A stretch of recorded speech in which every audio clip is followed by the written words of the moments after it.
straighten this up.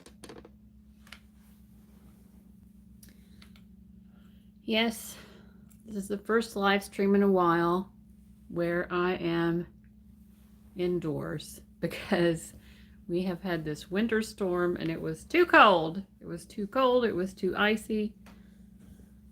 Things were going to be closed. And I decided to stay in a hotel. So, hello, Curtie. It's nice to see you. I don't think I've seen you in a while. This, for some reason, this is bobbing up and down. Oh my, we don't need that. We don't need to zoom in.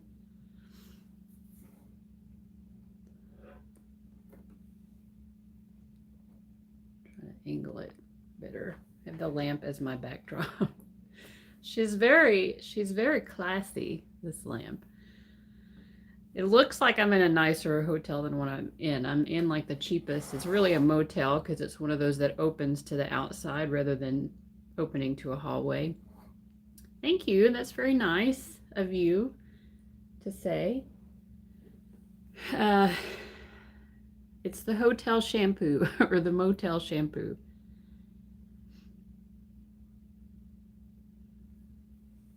Yeah. So I made myself a cup of decaf.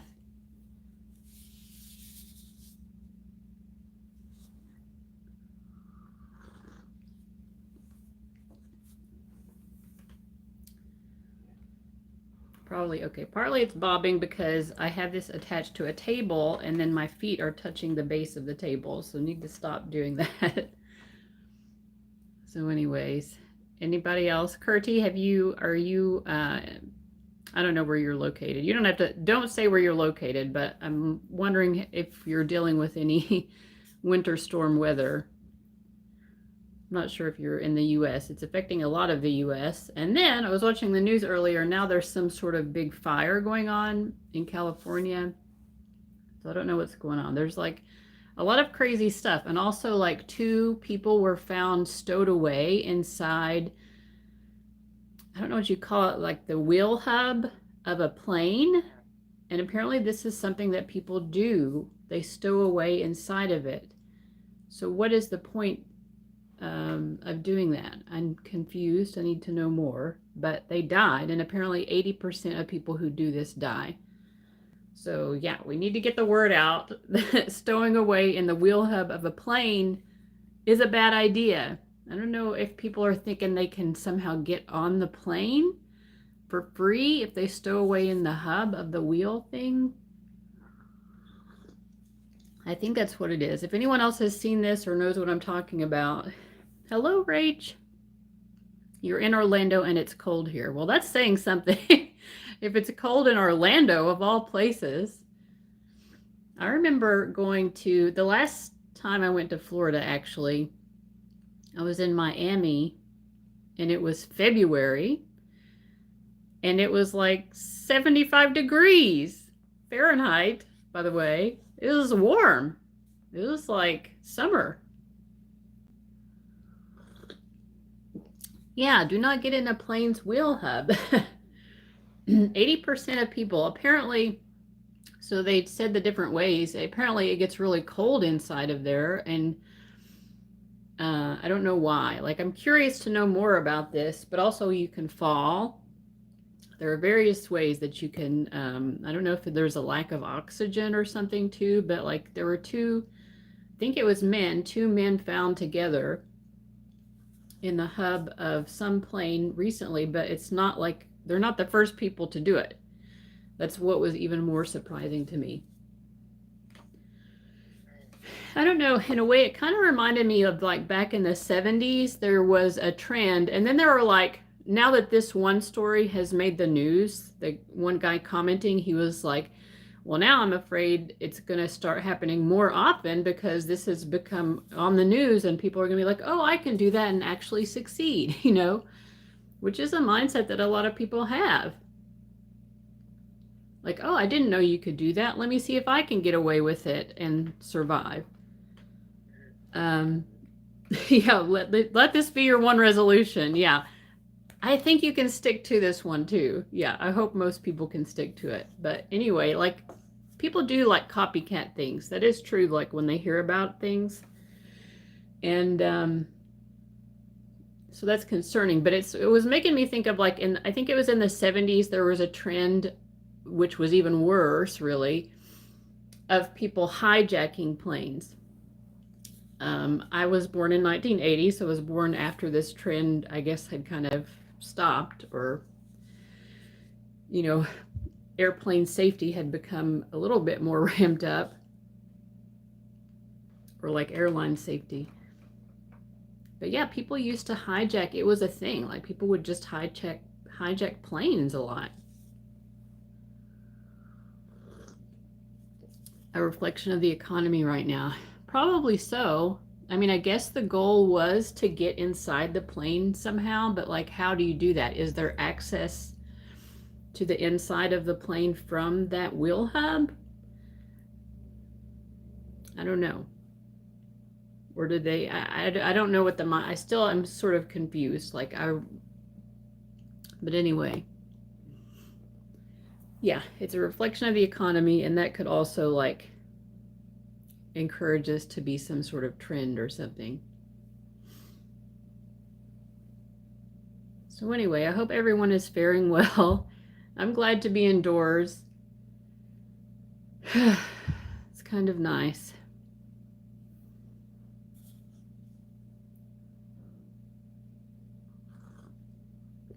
And then you see my background is like a mustard yellow, which is like my favorite color. One of my favorite colors. So we've got 5 people watching. Hello Shan, I always give the first 10-minute reading away for free. So if someone wants to claim that to get the ball rolling. If not, we can just keep talking about like whatever. There's a lot in the news right now. Like there's Jimmy Carter's funeral. I keep burping. I'm so sorry. I'm doing okay, Shan. It's nice I hope you're doing well. How are you doing? We're talking about the weather. Kurti is in Orlando where she says it's cold. I'm also intrigued by that, Kurti. Yeah, Kurti, you can claim it. I don't think you've claimed one of the free readings before, correct? Happy Tuesday. Tuesdays are normally the day I go to therapy, but I called to cancel, but it probably was closed anyway. I know that they closed their offices yesterday. I didn't check online to see today because I'd already called yesterday and left a message to cancel, but yeah, so normally a therapy day for me, but I don't feel like I'm missing it. Like I feel therapized. I feel good. I feel in good spirits. Like the mental health is healthing. Okay, so Kurti, let me go ahead and starting the timer here.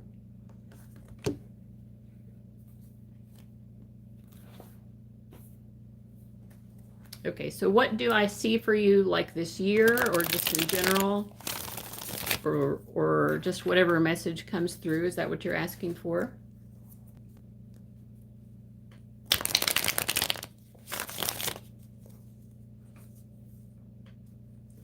I might accidentally kick the table leg again because my knee hurts sometimes and I have to like stretch it out. So if the phone ends up shaking or whatever, I'm sorry. I don't want to make anyone sick or anything. Okay, so what should Kurti know? What's coming up for her this year that's notable? We've got the 8 of Pentacles. Are we talking about work or health or finances? I think that we're talking about health. We could be talking to some extent about all of these, but so this is how I kind of pare it down. I'll give you an insider look into how I process things when I'm doing tarot readings. So 8 of Pentacles can have to do with work. It can have to do with health, like our physical health, and then it can have to do also with our finances. So knowing that, I'm like trying to pare it down. I'm like, are we talking about her work? Or are we talking about her health? Or are we talking about her finances?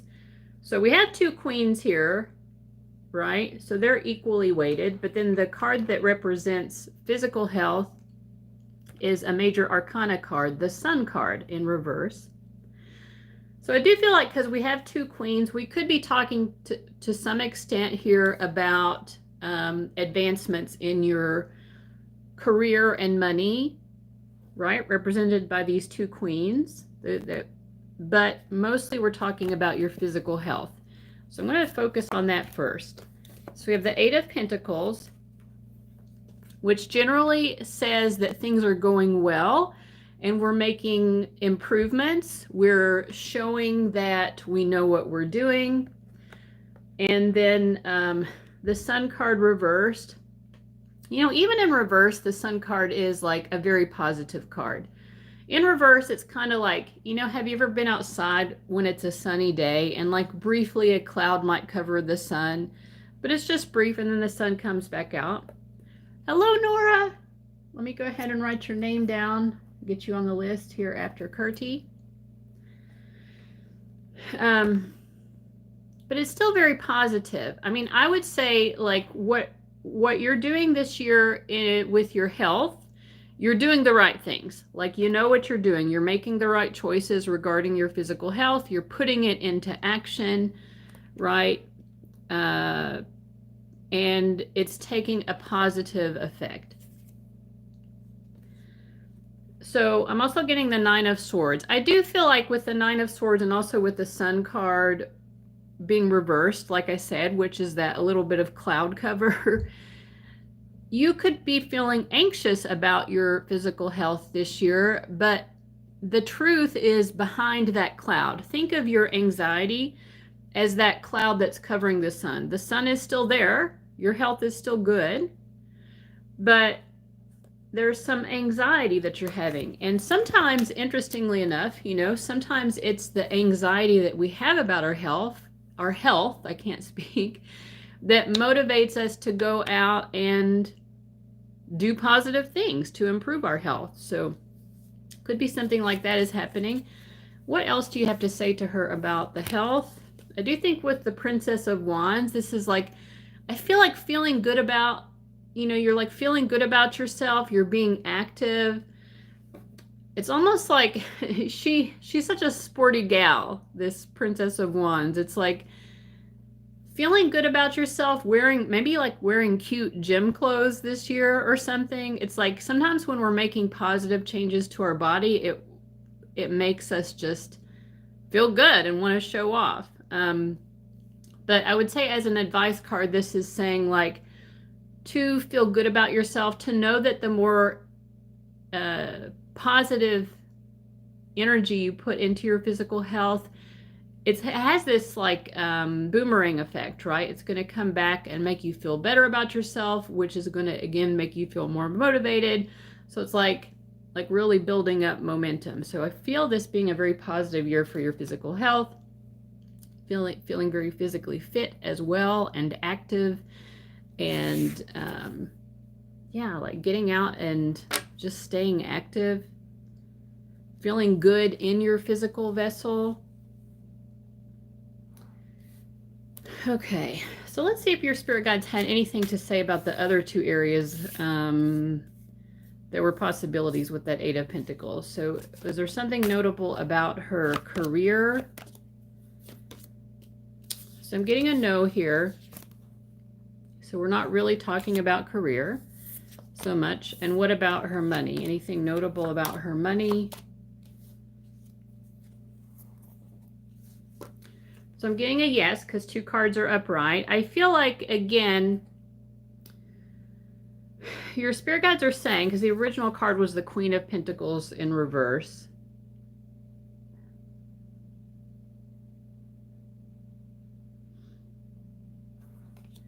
To me, it feels like maybe there's a lot of potential for you this year to also be making wise choices with your money.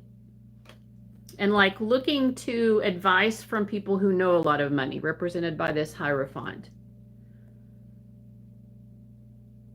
But it feels like you're doing more of this. Like maybe there's just so much else going on that's on your mind that you're just like preoccupied with those other things. And like it's sort of like a missed opportunity. I would say your spirit guides are pointing out that there's a missed opportunity here with this Queen of Pentacles reversed, where you could really be making good investments. Like it feels like to me like investments, like saving money, growing your money. But it also with the Princess of Swords reversed, it's like you're not seeing it, and partly you're not seeing it because there are other things on your mind. But I also kind of feel like what they're saying is like, that's okay. You know, like we don't have to take advantage of every opportunity. Like life is actually full of opportunities, 99% of which we miss. Like if you think about it, I'm getting that metaphor of, you know, like in Super Mario Brothers, there are like so many coins that you can gather in each, I was going to say episode, but like each level or something, right? And like sometimes they're hidden or whatever. Like you could play the game and have as your goal, like I'm going to pick up every single coin, but like there's also usually a time limit on the level as well, right? So do we want to spend all of our time gathering coins, or do we have other goals?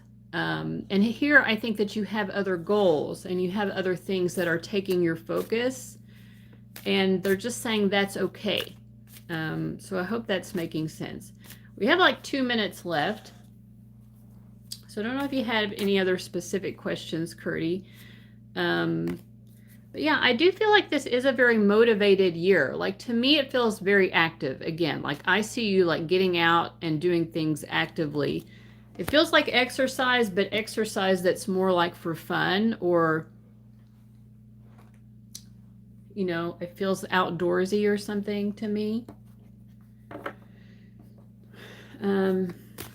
Any words of wisdom or just words of guidance that Curdy is needing right now? I'm getting a no. I mean, your spirit guides are saying that they do love you. They don't have anything to say about your love life because we have the Lovers with these communication cards reversed. Well, the Eight of Wands is a communication card. So they were answering that even before you asked it. So there's no message really about your love life.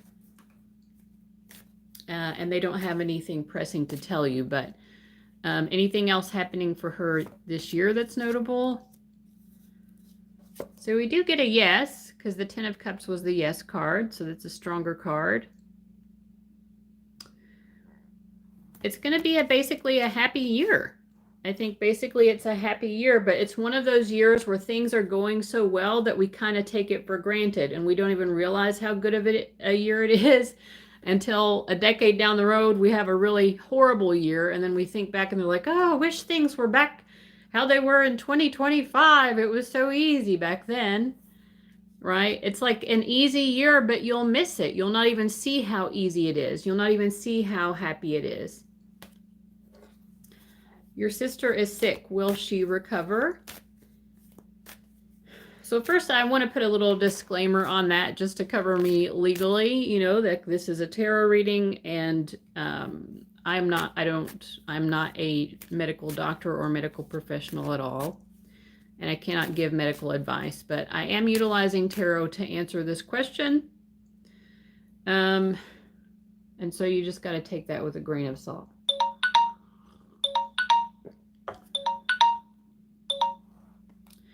So will the sister recover?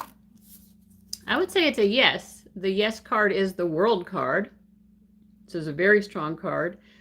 And the no card is the Six of Cups reversed. So the yes card is much stronger here. So I would say that that is a definite yes, that she will recover. And completely, you know, because sometimes in recovery, it's like people get better, but they don't get all the way back.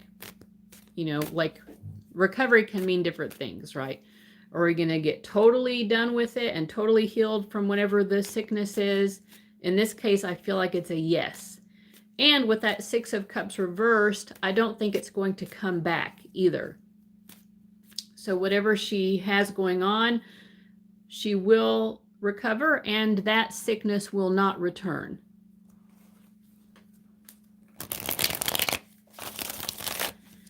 All right. So Nora, okay, Nora, first of all, are you still here? Let me heart you so that it'll send you a notification.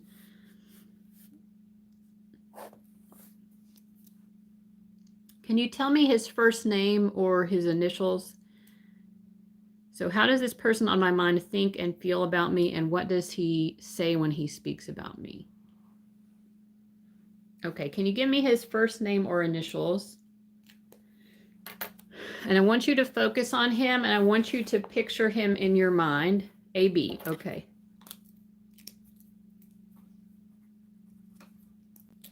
And just take some slow and steady breaths while I'm shuffling. I'm going to shuffle real good before I start the timer. We just want to make sure we're connected to his energy, AB's energy towards Nora. Okay, I'm starting.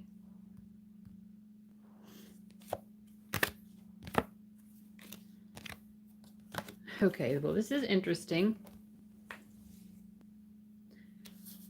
So he is represented here by the moon, and this is all his perception of the connection. You're represented by the sun, and the shared energy is the Four of Pentacles. So I always think it's interesting when the sun and moon come in to represent two people in a romantic connection. Well, I'm assuming this is someone you're romantically interested in. If this is totally platonic, then please correct me. But usually when someone asks about thoughts and feelings, it's romantic. But yeah, I mean, the sun and moon are like classic kind of soulmate energy. So I would say that he sees the two of you as being, you're not interested in him romantically. Okay, so it's like a friend. Well, I think he does see you as a sort of soulmate. Does he view her romantically? Okay, he is viewing you romantically, however. So I'm getting a yes. The yes card is Major Arcana. So that's one of the ways I do a yes or no. So that's the stronger card. I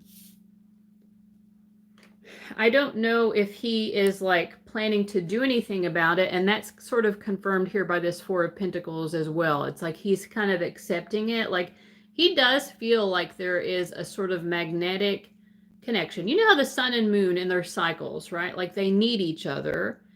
Their energies move off of each other. So yeah, I would say he views you as a soulmate, and the cards do indicate he has a romantic interest in you. He definitely views you as someone that he would love to have a relationship with, and like a serious relationship with the King of Pentacles showing up.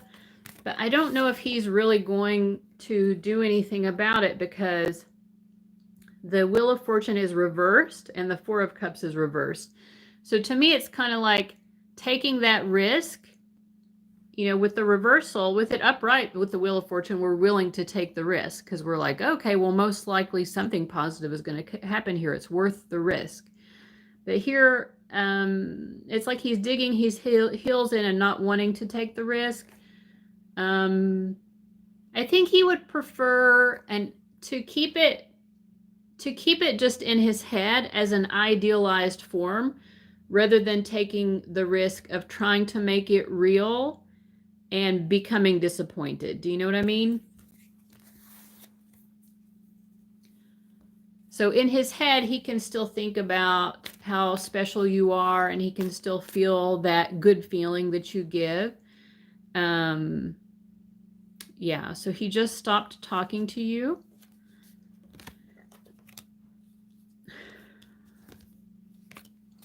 So let me ask more about that.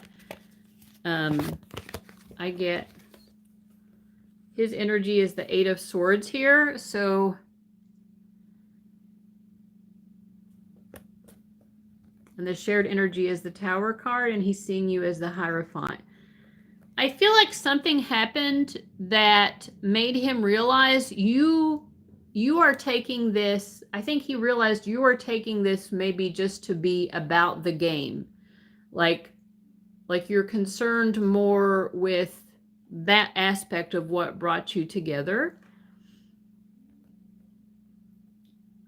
And it's like almost disillusioning. I feel like he was sort of disillusioned when he had this aha moment of like, oh, Nora likes me just through our connection to this gaming community, and she's not really feeling it romantically the way that I do.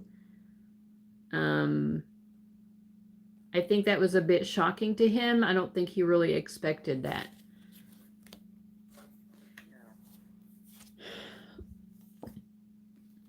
Yeah, and I'm asking like what happened to give him that sort of shock, and I get the Lover's card. So I mean, did he try to make it obvious to you in some way? Like, I think he was trying to let you know that he was interested in you romantically or something, but he was kind of, your reaction or the way that you were acting made him feel like, oh, shockingly, that's not her vibe. But your other question was, what is he saying to other people about you? He didn't do anything. I mean, I'm asking what happened to bring him about this recognition. I mean, from his perception, I think that he did feel shut down romantically. We have the Lover's card and the Chariot reverse. It's like he tried to shoot his shot with you somehow. Maybe it was going over your head. Maybe that's the thing that disillusioned him, where he was like, oh, she's not getting it. I'm trying to like hit on her, or I'm trying to like, you know, what, people are not always super direct. Like they will try to like hint at things to test the waters. I feel like he was trying to test the waters with you somehow to see, is she interested in me romantically? And to him, it was obvious that you were not. So maybe it was just obvious to him that you were not getting it. I don't know. But, okay, so you also wanted to know what he's saying about you to other people. What does he say when he speaks about me? So first of all, is he talking to other people about her anyway? No, I don't think that he is. I think he pays attention to see if other people are talking about you. Like he's got his, you know, I know this is an online community. I don't know if you do voice chat type things on there, but like he's listening in or watching if it's like a forum or something. Like he's paying attention to what other people are saying. I feel like he's trying to discern, because we have the 5 of Wands reverse, the 7 of Wands reverse. I think he does pay attention to what other people say about you, because he's trying to figure out, do I have competition? Like, is anyone else interested in Nora romantically? But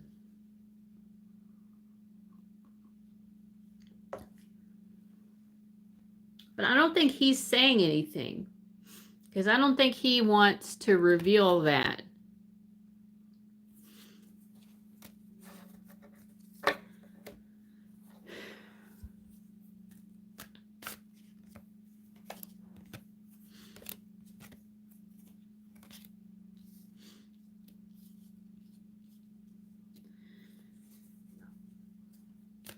Yeah, I mean, maybe I'm wrong, Nora. I'm reading the cards as best I can. So like, this is what I'm telling you based on what I'm picking up, is that he does have a romantic interest in you.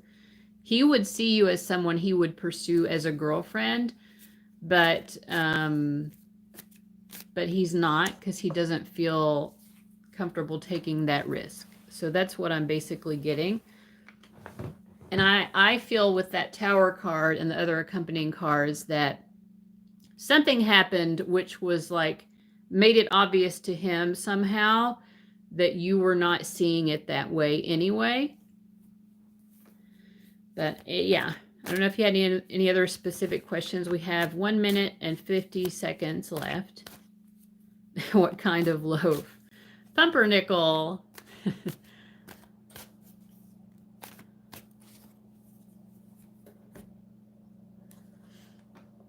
How will things be in the future between us? Okay, because you said he had kind of pulled back.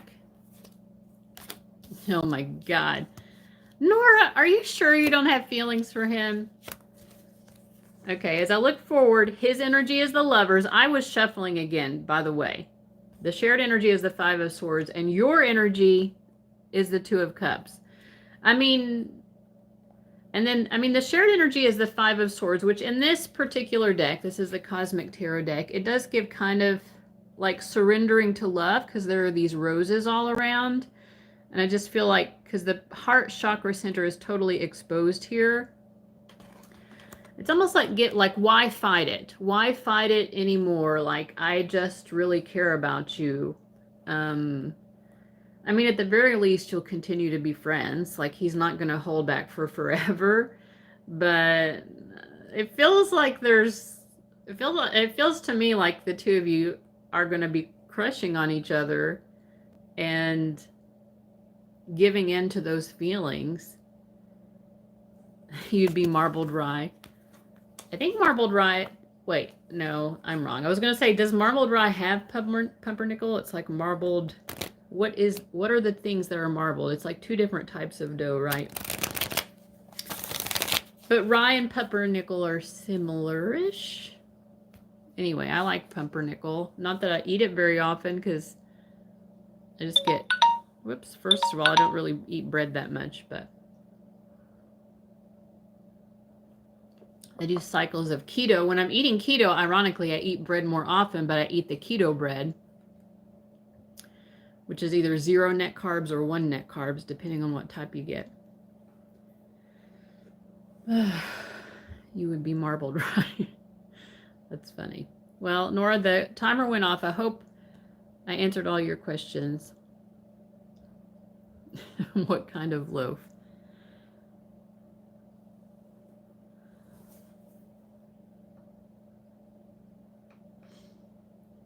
You'll have to let us know, Nora, what happens now, because, like, I'm seeing, like, if you don't feel feelings yet, I don't know.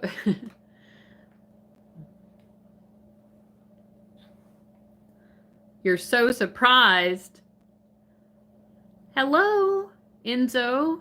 I love, how many times have I talked about this in my live stream? I am almost 17% French. I think it's 16 point something percent French in my DNA. And so I've never been to France. I used to make a lot of French people jokes because I'm stupid. And then I found out I was French, and I'm like, okay, so it's justified now. Like, I don't even have to feel bad about the jokes I made about French people.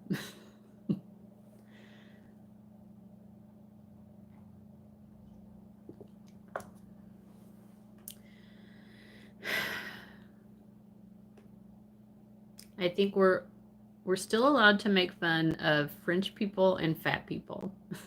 And I'm both of those things. So go ahead. Give me your best French fat person joke. French people are not supposed to be fat, according to that book that lady wrote. What was that called? Like, something about French women being thin. I don't know. The French laugh joke is best. Sorry, not sorry. I don't know that. Is it just like mimicking a French person laughing? Toast is one of my top 3 favorite foods, so I don't usually buy bread. Oh, why? So that you don't eat it so much? Basically, yeah. I get that. That's why I avoid buying certain things too that I know that I'm going to eat too much, like snacky stuff. Haven't been avoiding it too much lately. Like Triscuits, like crackers, that type of thing.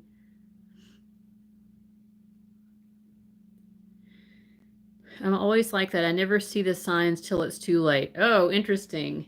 So do you not even see your own signs? Like, you're not even aware that, like, I feel like that's a trope from like TV shows where like someone is like has feelings for someone, but they don't even realize it. And then it's like one day they're like, oh wait, I have feelings for this person.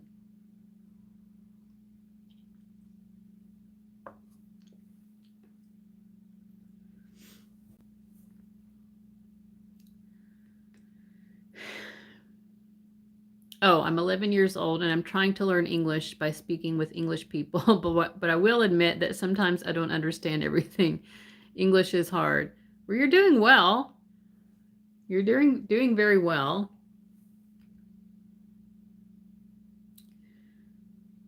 Keep it up.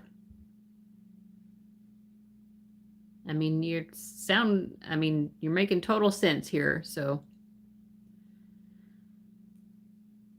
No, like for me, I can't ever pick up that someone is interested. Oh, okay. I used to be like that when I was in high school. Well, I had a very low self-concept, and so I just assumed that nobody would be interested in me that way. It wasn't until my 20s that I started getting more confidence about that type of thing. And then I went through a phase in my 20s where I was kind of narcissistic about it and assumed probably a little too much that people were into me.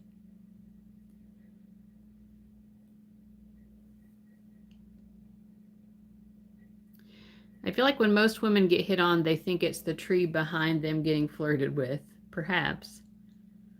That's like when you see someone waving. That's how I feel then. It's like, you're not waving at me, are you? It's got to be somebody else.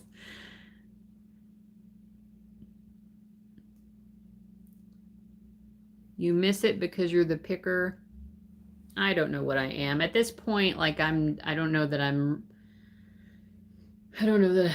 interested anymore.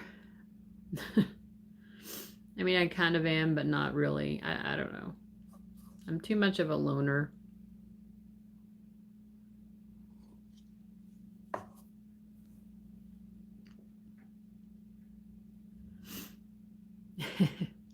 You get that. Are you a loner as well, Rach? You don't seem like you would be, but I feel like people probably don't also understand that about me. Like on these live streams, I probably seem like I'm more extroverted than I am. But it's like, yeah, I can have a conversation. I can talk to people. I can be friendly. But historiography analysis. Hi, hope you're well. My mother passed away. Very sad. I'm sorry to hear that.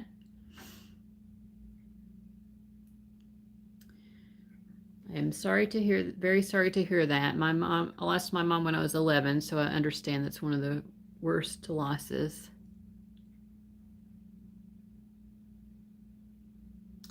Hello, Roma.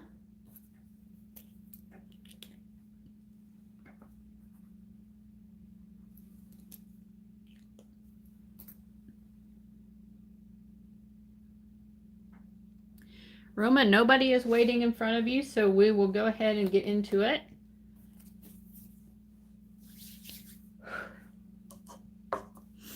I do not speak French. I can say no in French because it's the same as English, but that's about it.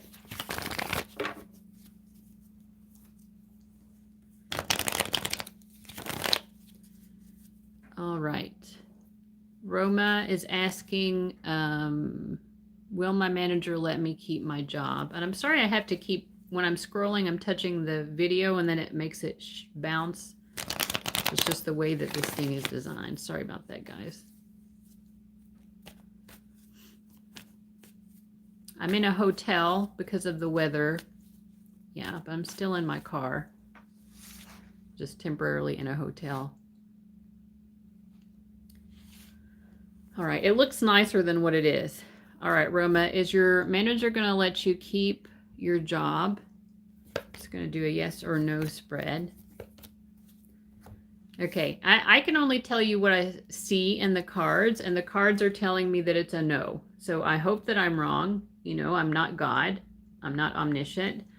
But it is telling me a no because most of the cards are reversed. So we have the Magician reversed, the Emperor reversed, and then we have the Two of Cups upright. So, I mean, the positive part of this is that I do think your manager cares about you and respects you as a person. Like, they don't want to be mean to you. It's the Two of Cups. There's sort of a mutual respect here in some sense. But we also have the Magician reversed and the Emperor reversed. So it's kind of like they have to do what they have to do because it's their job. That's what it's feeling like to me. Yeah, King of Wands. It's like, it's my job as the manager to do this, and so they feel like they kind of have to take action and not allow you to keep your job, basically.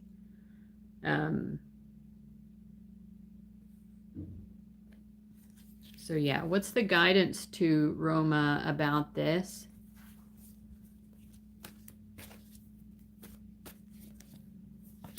We have the Four of Wands and the Hierophant. I feel that your spirit guides are asking you, I know this is easier said than done, but I think they're asking you to see the positive aspects. What positive outcomes can come of this decision? You know, this was a top-down hierarchical decision with the Hierophant, right? I think that it was a matter of like kind of having to follow protocol or something.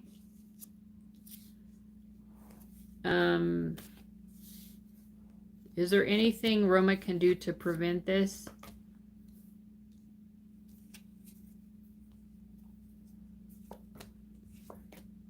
Well, I am getting a yes.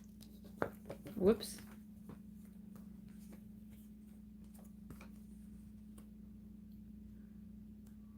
I am getting a yes. I get the Sun card reversed.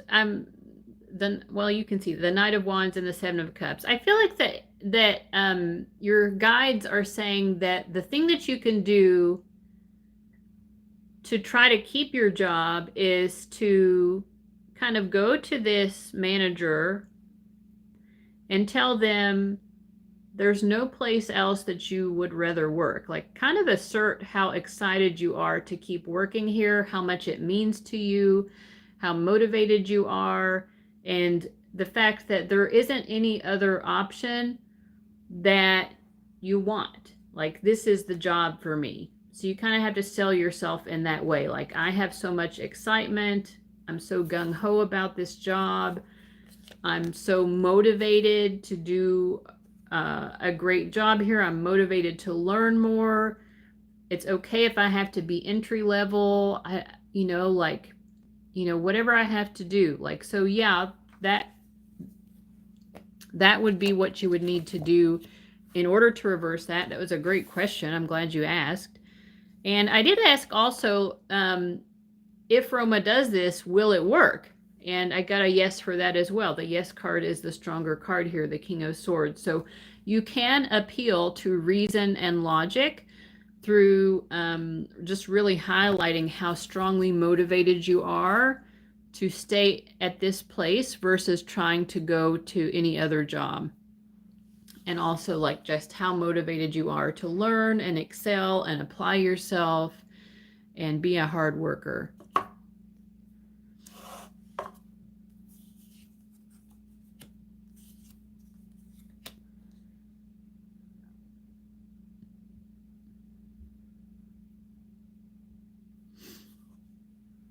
So that's good. I don't know. I didn't expect that. I'm glad you asked that question. Maybe that's what they were trying to say with this, the advice cards I was getting here. Four of Wands. I mean, I do feel like there is some sort of protocol that they're following here. So their hands might be tied in some way.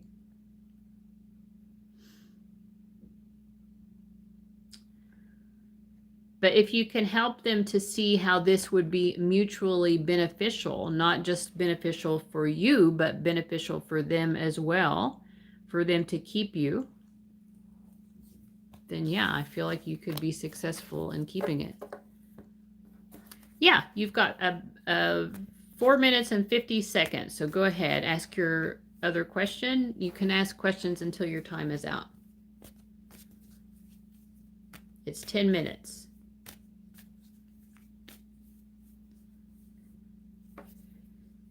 Yeah, good luck, Roma.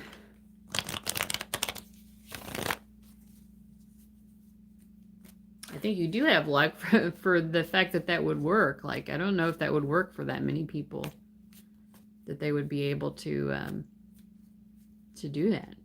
But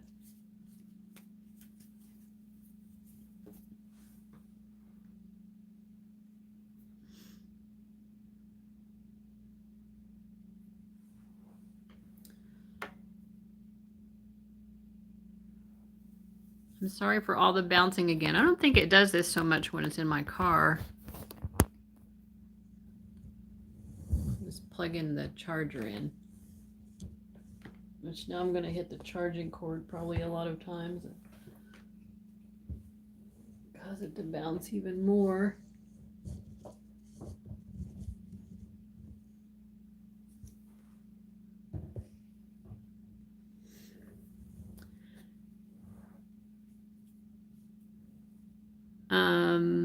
So is this a romantic connection, or are you talking about your manager still?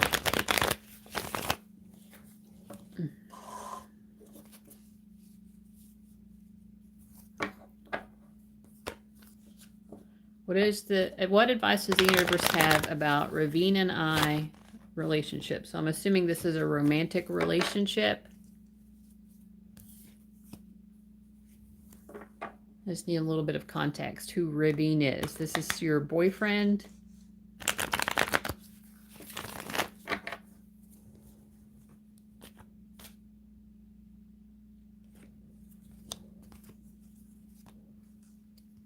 I'm waiting to hear back from you, Roma.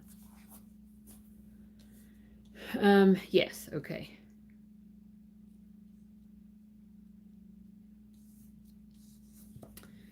So just gonna look at the current energy between the two of you first. And when we have the Moon card and the High Priestess coming out, there's a lot that the two of you are not being very open to each other about, which is interesting because the shared energy is the Page of Wands, which is a very open energy. So it's almost like maybe the two of you really understand each other. Like a lot of things don't have to be openly said, and both of you still kind of pick up on it anyway. Like you can very intuitively understand. There's a strong intuitive connection between the two of you. So is he your boyfriend or your friend? You said romantic relationship, but he's my friend. But anyway, so it's a friend that you have a romantic feelings for. But yeah, I mean, it's like the two of you have a very strong ability to understand each other intuitively. So there are lots of things that don't have to be stated outright. So that's just the energy I pick up. And your question was like, what is he going to be doing?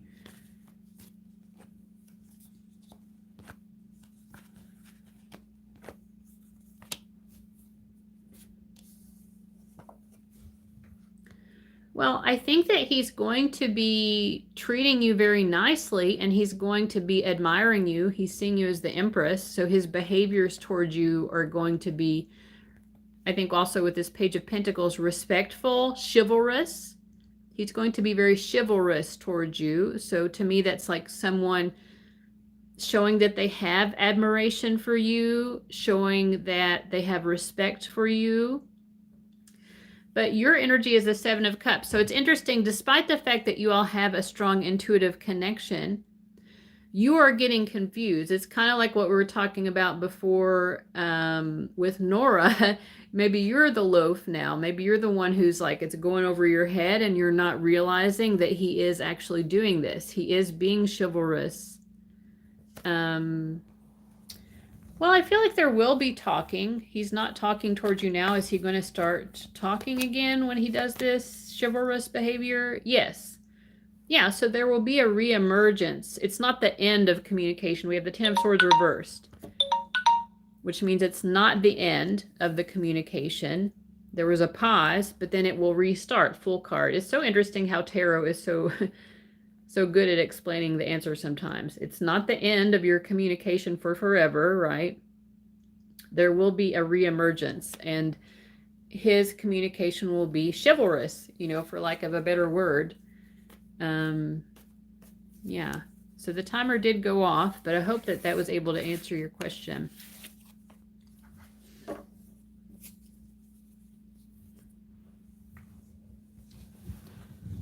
Take my jacket off. if I can. I hope this is not bothering you guys for the phone to be like bobbing all over the place. I hate it. It's annoying to me because I feel like it can't fuck. I'm gonna curse. I can't effing do anything without knocking into it.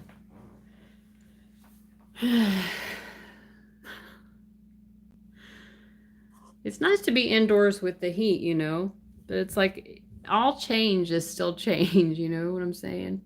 Like I'm used to how I do certain things in my car.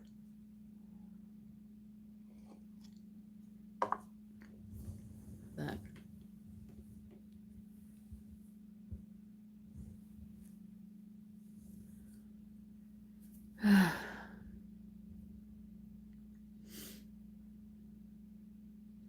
But then I'm like, when I go back to my car, then I'll be used to how things were in the hotel. I'll have to adjust again. But I have like Uranus is aspecting my moon.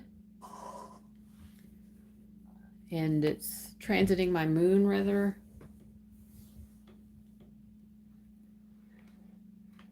Oh.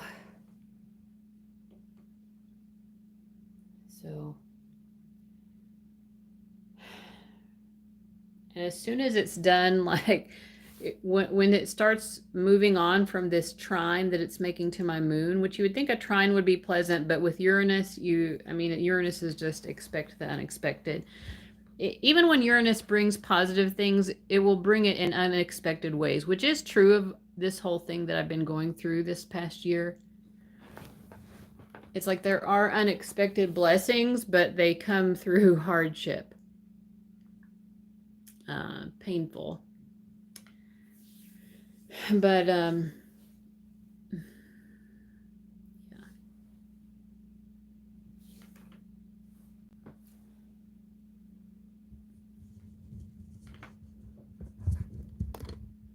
need this charger cord to get away from my arm. It's getting on my nerves.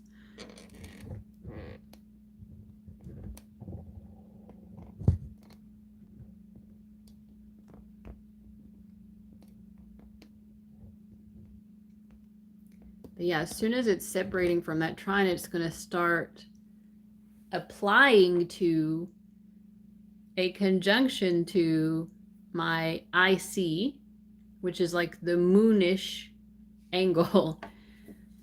It's the beginning of your fourth house. The fourth house is the kind of has the same symbolism of the moon. And the moon, for anyone who's not, has to do with like your home life, your place of refuge, where you seek, you know. My IC is in Gemini. It's about 7 degrees of Gemini. Well, it's like 6 and change. 6 degrees of Gemini and change, I think. My midheaven is Sagittarius, obviously, on the other end, and conjunct Mercury, which makes sense because communicating is part of my career. And even before doing YouTube and all of this, I did still have a lot of like mercurial type jobs, like working in call centers or other customer service jobs and things like that.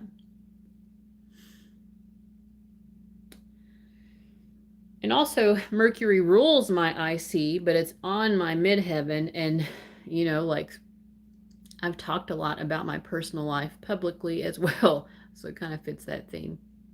Your IC is Virgo. So you got that Virgo Pisces. So that's interesting. You've got Pisces in your 10th house. I have Neptune in my 10th house. So similar energy of like, yeah. What do you do, Rach?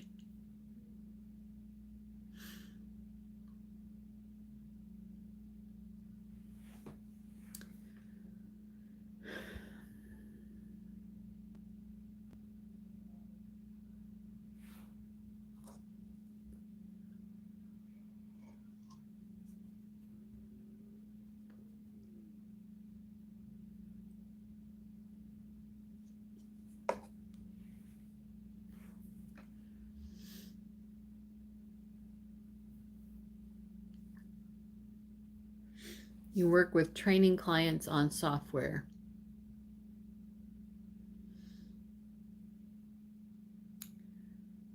Do you think that makes sense with Pisces in your 10th house? I suppose if it's like, yeah, I don't know.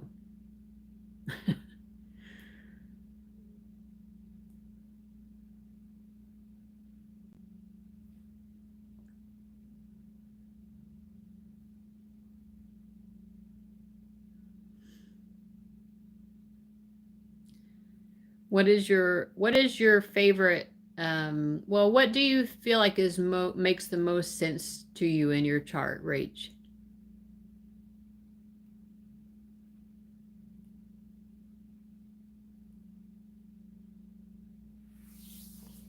Or anyone watching? Though it says there are only 2 people here at this point. Oh yeah, but we're Mercury in Aquarius. That's interesting. So you're very interested in people, like social networks, your connections to people, expansion of the mind, perhaps.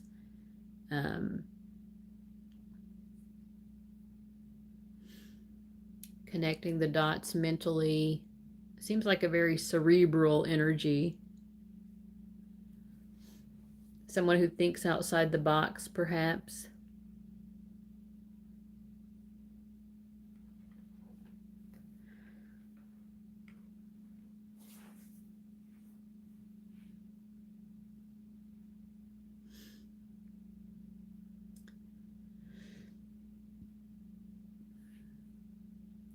Yeah, but we were talking earlier about these news stories. I mean, there's like Trump wanting to to take Greenland, which I'm not surprised. Like, apparently, someone on one of the news shows, they said he's been talking about this for 5 years. This is the first I've heard of it, but I'm not surprised that he wants to expand our geographical territory. I do know he said something last year about not going to war against Mexico, but he put it like, we'll go to war with Mexico against the drug cartels. Like, we have a shared interest with the Mexican government of waging war against the drug cartels, which a lot of the drug cartels have really infiltrated the Mexican government. So that's going to be kind of touchy, like, but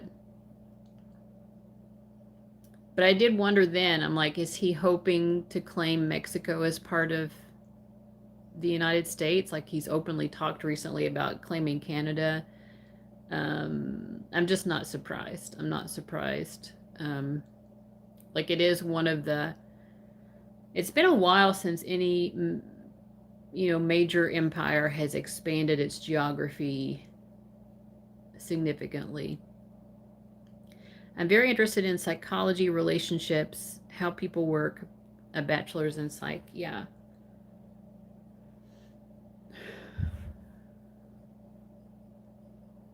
Yeah, I'm interested in those things too. I always chalk that up more to like the 8th house stuff, or like Pluto.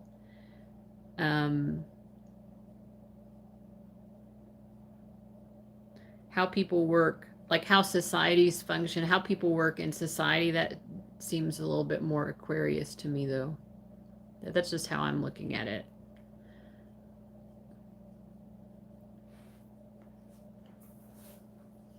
It's cool that you got a bachelor's in psychology. I started out in undergrad as a psych major, and then I changed to English, which was stupid. Oh, your Mercury's in your 8th house. Well, there you go. There you go. That makes a lot of sense. Yeah, I have a packed 8th house in Libra, so also air sign in my 8th house as well. I have a Jupiter-Saturn conjunction at like 7 and 8 degrees of Libra in the 8th, and then I have Pluto conjunct Juno conjunct Black Moon Lilith at around 24 degrees, and that all squares my moon, which is in my 12th house. It's not stupid.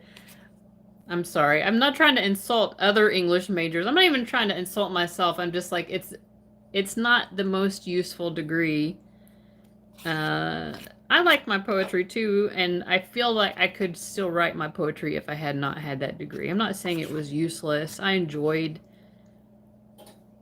getting the degree, I guess, but so I'm eating a little bit of soup here. This is a beef lasagna soup. It's pretty good. I'm not a soup person. Hello, Raven.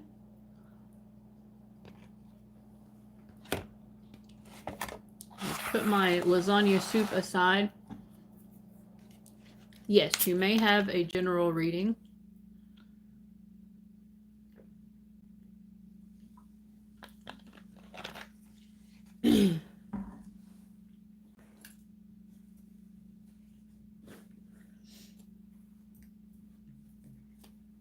Okay, let me see which deck wants to be.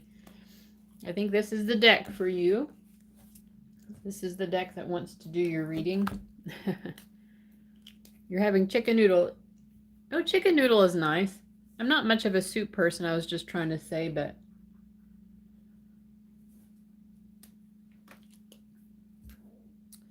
I got this soup for free, and I love lasagna, and it really just tastes like lasagna, basically.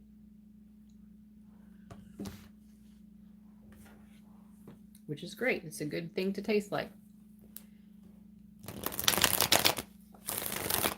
All right, Raven, I'm shuffling, and you just wanted a general reading.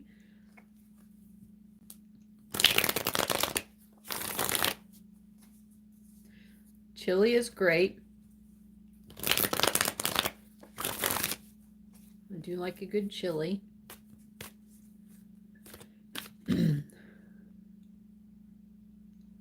Okay, Raven, what do your spirit guides want to talk to you about? You get the Chariot card. Is this a prediction, or is this like a message, or a little bit of both? Okay. It is both a prediction and a little bit of guidance. So they want to talk about some sort of transformation that you are pursuing. So the Chariot is trying to get from point A to point B. And when I clarified it, I got the Death card, Raven. So to me, it feels like maybe there's some sort of change or transformation that you're trying to make. Like, I'll use an example for myself. Like, I'm trying to lose more weight. I'm in a process of weight loss. That is a type of transformation. I'm not saying that's necessarily what you're doing, but I'm just saying there's something in your life where you're wanting to really dramatically transform something. Like, oh, it said it reconnected me, so I don't know if it cut off much of what I was saying there.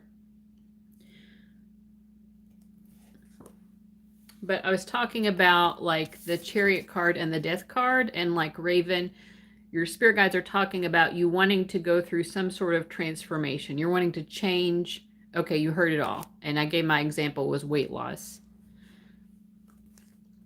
But yeah, you're wanting to change your life in some dramatic fashion, or dramatic in a sense that things are not going to be like they were. You're going to be a different version of yourself, and you're trying to pursue this different version of yourself. Your spirit guides are saying, you're getting hung up a little bit, sometimes mentally and emotionally, with the Seven of Cups. Like,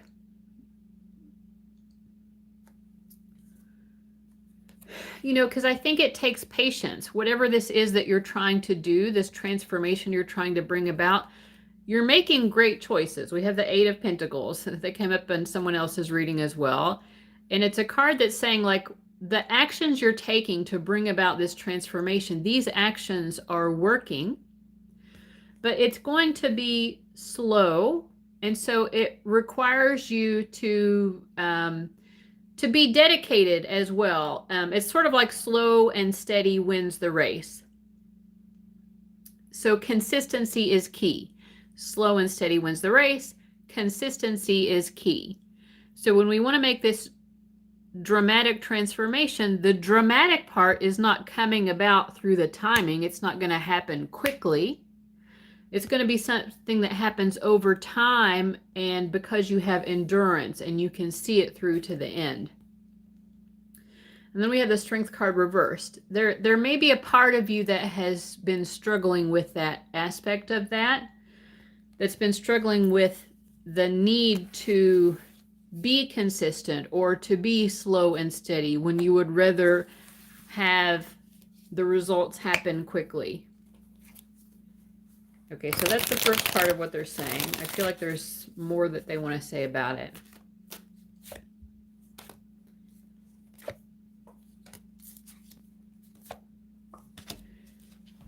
They're saying that you have all the knowledge that you need to make this happen. There's no need to continue to do your research. Sometimes we like to prepare for a transformation by doing our research, but they're saying like you've already got all the knowledge that you need. You just have to implement that knowledge. So keep implementing the knowledge that you have.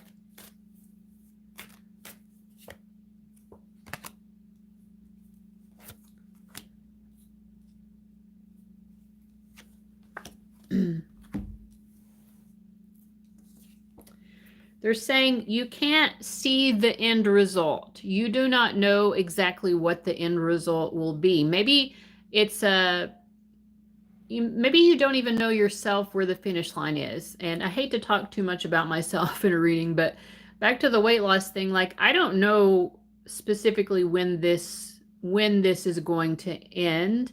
Like I'll have to get to that weight that I feel comfortable with before I know that it's the weight that I'm comfortable with. And so there's something about your transformation that's like that as well. Where it's like you may not know where the finish line is until you get to the finish line. And then you're like, yeah, I've gotten here. I've reached the milestone that I wanted to reach.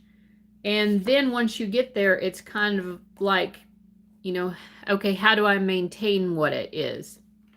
So let's say you wanted to buy a home or something, right?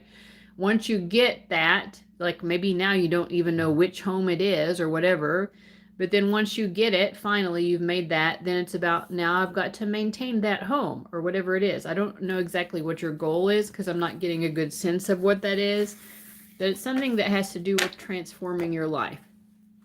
So they're saying you'll know when you've accomplished this. You won't know exactly what the finish line is until you've gotten there.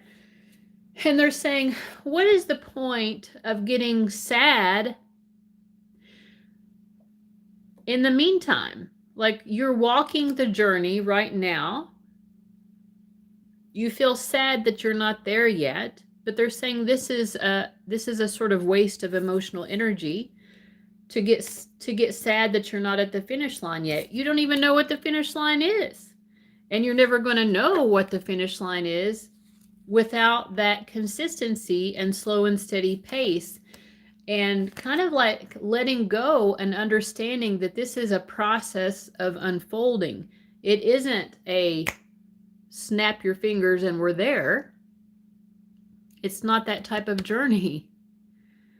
It's a journey that takes time and endurance. And they keep wanting to talk about like the emotional and mental energy that you're using to worry yourself about this transformation. It's not happening the way that I want it to. The result isn't here yet. And they're saying, but that is the thing that is holding you back from getting to the result. Like that is the very mindset, the worrying about it, the feeling unsatisfied. That is the primary obstacle from you getting to the outcome. So you're upset that you're not at the finish line yet, but that's the barricade for you to get to the finish line. So I think they're just saying like, just keep doing the things. You already know what it is you should be doing in order to get to what you want.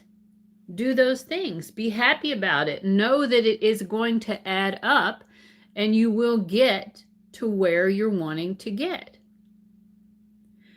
But I know this is very cliche, but it's like you have to travel the journey. The journey is the destination. You know what I mean? Because you don't even know what the destination is. But like you're never going to get to the destination unless you're actively in the journey, right?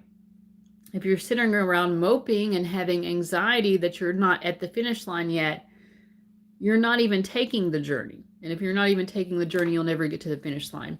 I know I'm repeating myself, but I feel like, your spirit guides they love you so much and they want this for you so much. They want this wish fulfillment for you. They just love you. They cherish you so much.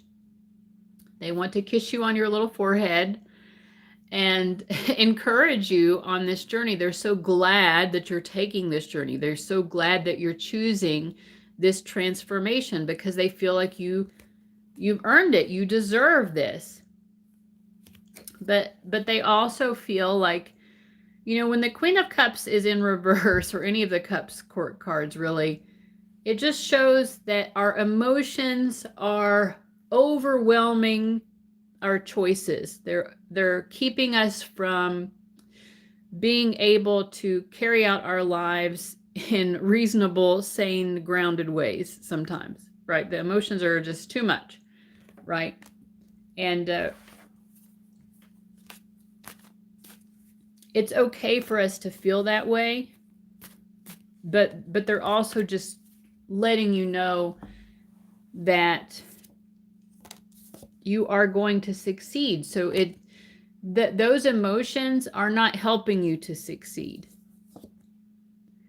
They want you to focus on a positive expectation of success. I am going to get to the finish line. I am going to complete this transformation that I'm wanting to complete.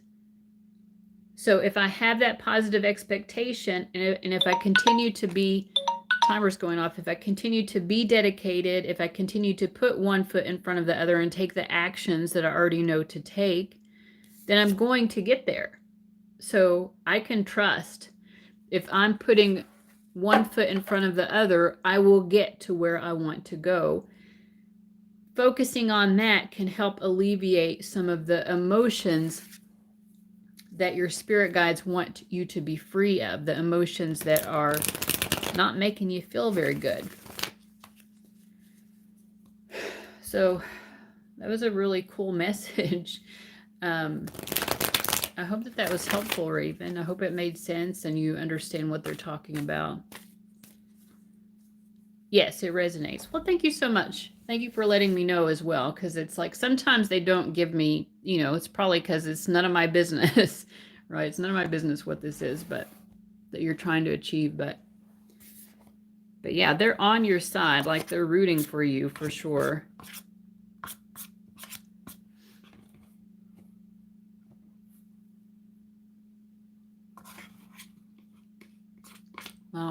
What else have people been seeing in the news lately? Anything else going on? I watched the Golden Globes on Sunday. I've actually been having the TV. I'm not much of a TV person, but I'm in this hotel, or really it's a motel, I think technically, but motel room, they have a TV. First of all, watching TV is weird because I'm used to just watching like YouTube videos or whatever. And yes, there are ads on YouTube videos, but there are not nearly as many ads as there are on TV. It's always discombobulating to me when I'm around a television and it's like all of the ad breaks. They're weird, but anyway, I watched the Golden Globes on Sunday. Anybody else watch it?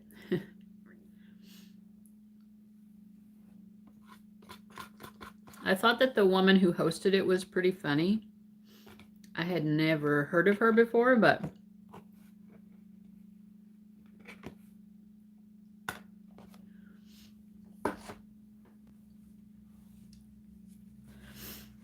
I don't really read news anymore since the pandemic. It makes me very anxious. Well, I think that's a great choice. And actually, It's a choice that a lot of people should probably make, and there have been times when I've stepped away from the news as well. And also just away from political things, which you get exposed to that not just through the news, but through like, you know, other people commenting on it and stuff like that.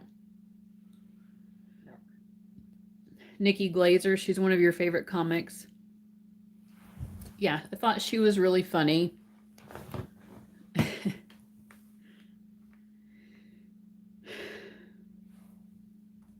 She did a great job.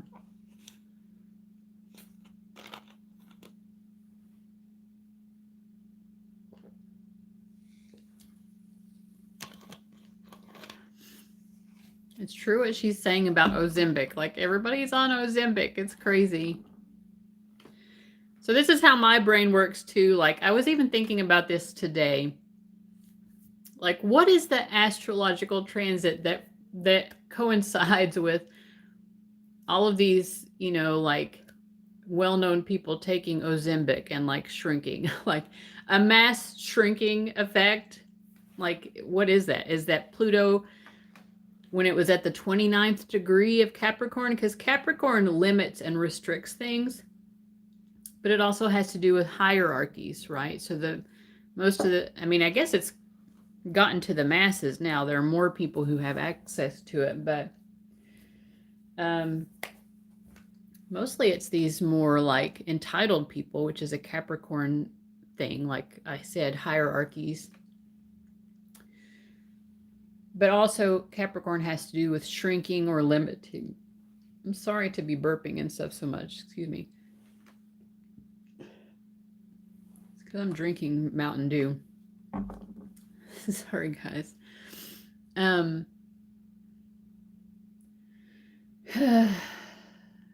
But also like the 29th degree, I think when something gets to the 29th degree, obviously it's like at the beginning of Aquarius now, and it's in Aquarius to stay, but your doctor asked you if you wanted any, and I declined. Yeah, my doctor has not asked me, but keto has been working for me. So a couple of years ago, I'd gone to her, and I was concerned about having gained weight, and I didn't even know about Ozempic at the time, but like I learned about it shortly after, and I was like, I wonder if she thought that I was trying to hint to get an Ozempic. I'm not really a pharmaceutical person. I don't really like being prescribed a lot of things, or, I mean, I have one prescription. It's for, what is it called? It's for acid reflux.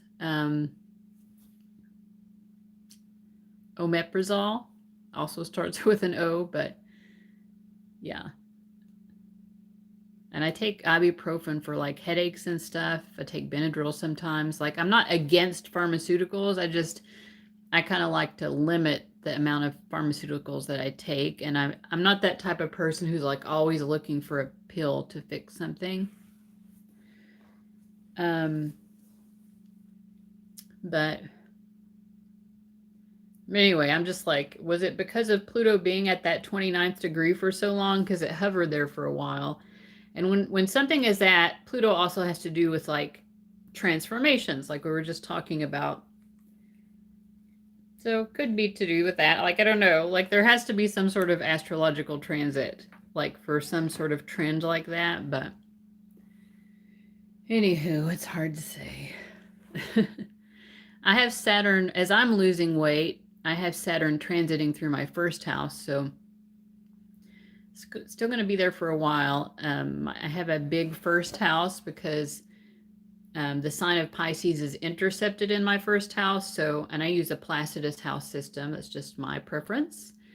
But my first house begins at 21 Aquarius and it ends at, I'm going to say like early degrees of Aries, like 6 degrees, 5 degrees. I don't know. But Saturn's been there for a while. When it first hit my ascendant, I stopped dyeing my hair brown. And so it's so interesting because Saturn has to do with aging. So I started showing my age more when Saturn went across my ascendant. And then now, as it's been transiting through my first house, I've been losing weight, which is really nice. It says there are 2 people here. For me, it says there are 2 people, but you might be. you know, don't feel any obligation to stick around, but also you're very welcome to stick around. But I'm just here babbling, you know. Seems like people want to get readings from me more when I'm in my car, not when I'm in this hotel room. It looks nicer than what it is. It's like, it's not a nice, I mean, it's not like a, it's, I like this hotel or this motel that I'm staying in, but I'm saying it's not like a fancy place. I feel like it looks fancier than it is.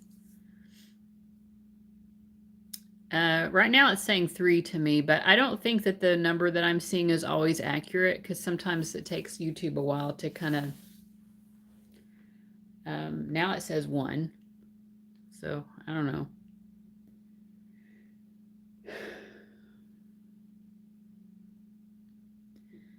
Yeah, this was like $50 a night, which I think is pretty cheap.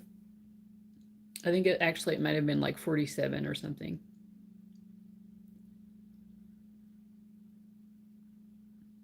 So I found the cheapest one I could find.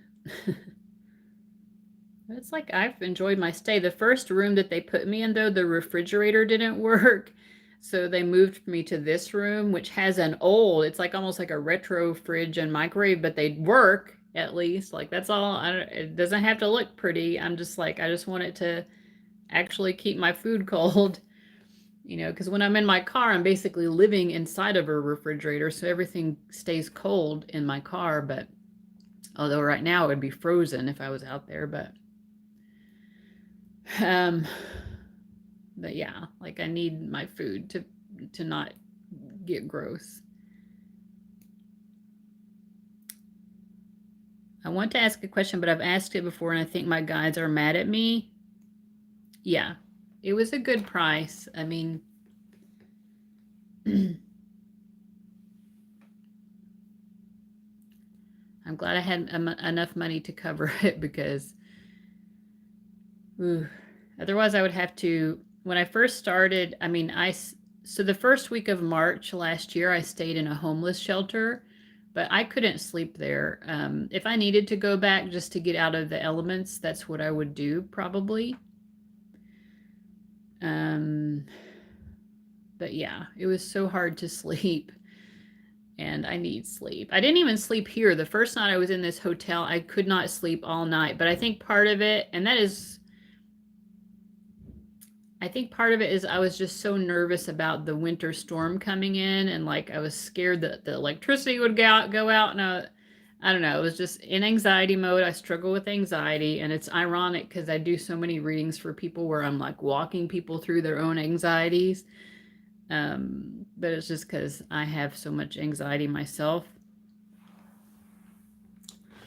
But I get it, but I'm also like, what I'm telling my clients all the time, like, to assuage their anxieties, is like basically me lecturing myself at the same time. I interned at a day shelter for women in college. What is a day shelter?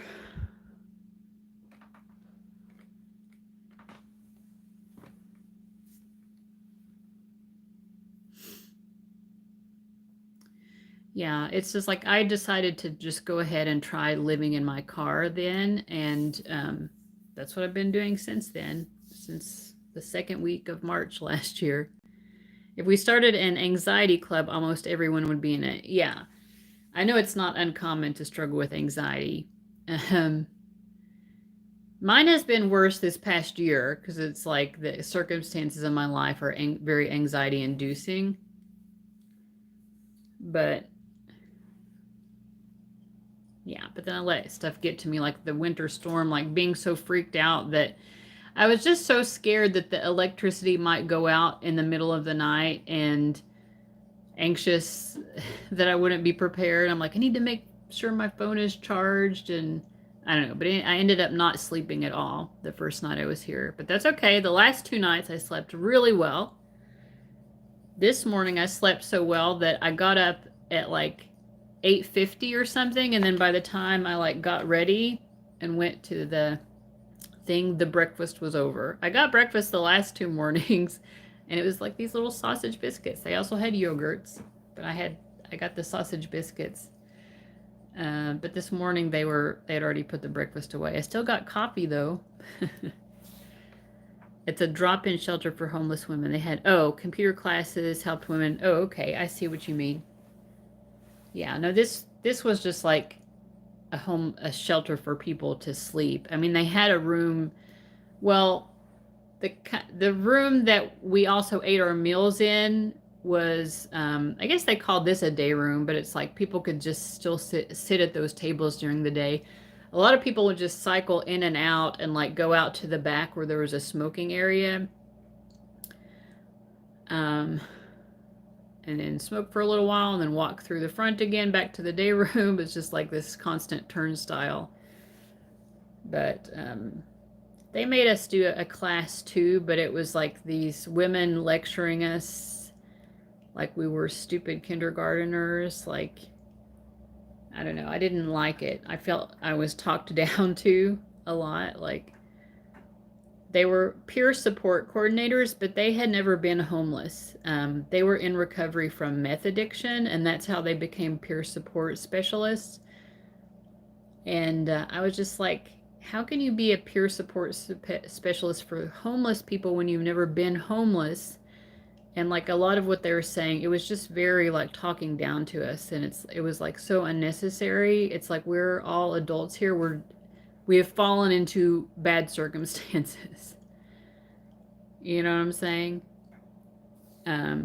Yeah. Then there was a man there also. He was also a recovering meth addict, but he had also been homeless, and he was very nice and empathetic and like actually took his job seriously and would help people like do paperwork and stuff. Like, he helped me get my food stamps set up. And would help people with different things. But like these two women, they were sisters also. Like, I just found their behavior it was just unnecessarily like, I don't know. But this is a thing, since I became homeless, I stopped using THC. I used to get stoned on marijuana like way too often. And now I don't use it. I don't use alcohol either. I was not someone who drank often, but I decided to just stop all of it. You didn't like your internship. I'm sorry. But I feel like a lot of times I've encountered this as well, unfortunately, in some of the 12-step meetings that I've been to. It's like there are some people who, it's like, recovering from addiction is much more than just stop using the substances. Like, it requires you to improve yourself as a human being. And some people are just very stuck in their development. I guess it's not just people who struggle with addiction, but I don't know. Like, these women would openly talk about when they were using meth, the only reason they didn't become homeless was because their parents were, what's the word? Enabling them. Like, their parents would provide for their material needs, so they didn't have to suffer the consequences. It's like, and yet you're going to talk down to us? Like, it's not like you did something special yourself to keep yourself from being homeless. Are you smarter than us? Because that's how it came off. Like, they were smarter or better than us because they had not become homeless. It's like, but then we had to do these stupid classes. It's like we spent one class talking about procrastination, and she kept asking like, okay, so-and-so, how do you define procrastination? It's like, we all know what procrastination is. Like, it doesn't have to be defined 5 times. You know what it sounds like we're doing right now? We're procrastinating. Like, we could be doing fucking something else. But anyway. But I didn't mind the shelter other than that. There was also one staff member. She was really petty. She would keep me from taking a shower. Did not like that. But like, the other staff members were really cool, and the other residents there were really cool. There's one girl, she gave me a shirt. Like she would go and get, I don't know where, if she was getting at a consignment shop or like something where they were giving away free clothing, but she would find really great stuff. But anyway, she gave me this sweater, which I still have. And she was really sweet. And a few other people I still run into from the shelter, even though I was only there for a week. It's like, I've talked about this before, like I feel like part of why God wanted me to have this experience was to become more integrated with people and with my community. And I totally have. Like I was, I've met people from, I didn't meet anyone. I'd lived in this town for 4 years and really didn't know anyone. Like even I see my former neighbor, I saw her a few days ago when I was shopping to get prepared to get the stuff I needed to come here actually to the hotel and be prepared for the winter storm because I knew I wouldn't be able to get out for several days probably. But like we had a nice conversation. It was like better than, like we never even really talked that much when I lived there. It's like even my actual neighbor, I'm more neighborly to since I became homeless. And I don't know if she knows that I'm living in my car. She knows that I moved out of the apartment because I couldn't afford it. Because when I was moving out, her daughter asked me what was happening. And I said, and this woman heard. But anyway, yeah, I mean, there have been a lot of positive experiences I've had, like connecting to people from different walks of life, getting to understand life from different perspectives and things. But yeah, if I had to go back to that homeless shelter, I would. But it was very hard to sleep there. And they just give you this one blanket. Even in my car, like, let's say it's 20 degrees at night. I've slept at 20 degrees. I've slept at like 14, I think. 14 degrees is the coldest I've slept. But like I have like a really good sleeping bag and like multiple blankets I can use in my car. But if I go in the homeless shelter, I only get the one blanket that they give me. And it's like I actually get warmer in my car than I would in the homeless shelter, which is another thing that makes it hard for me to sleep. Plus, it's just because I'm such an introvert and so sensitive. It's hard to sleep with so many people around. It's just hard. They did always provide for the meals every day. Like I ate, but I ate probably too much. Like the food is probably not good for me either, actually. Like you can really overeat at the homeless shelter, ironically. So, and also it was hard to do my tarot readings, which is like how I make money. And obviously, and so like pay for things like gas and car insurance and food. And I get some food stamps, but it's not enough to cover everything.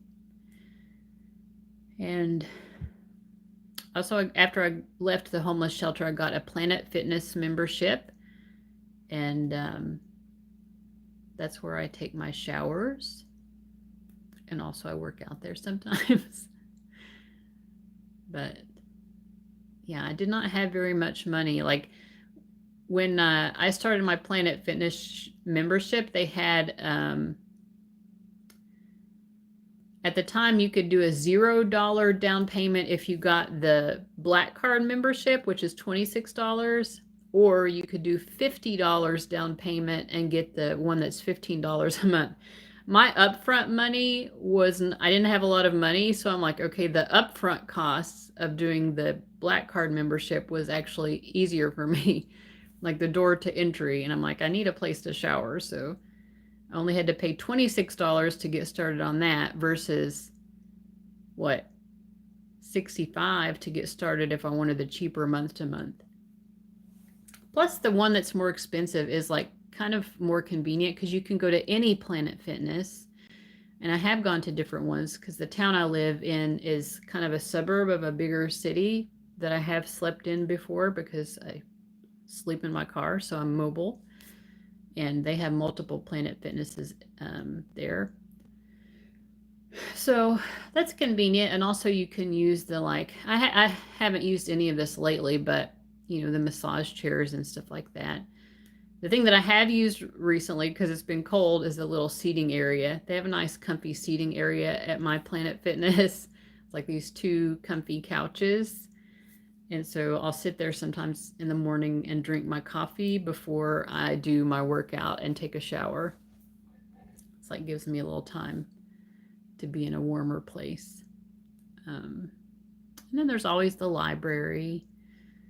And but mostly even when it's cold, I like just stay in my car so I can do tarot readings. And you know what, if it's like cold, like it's still reasonable if I'm like, you know, I've got my layers, I've got my coat, I've got my head covered, you know.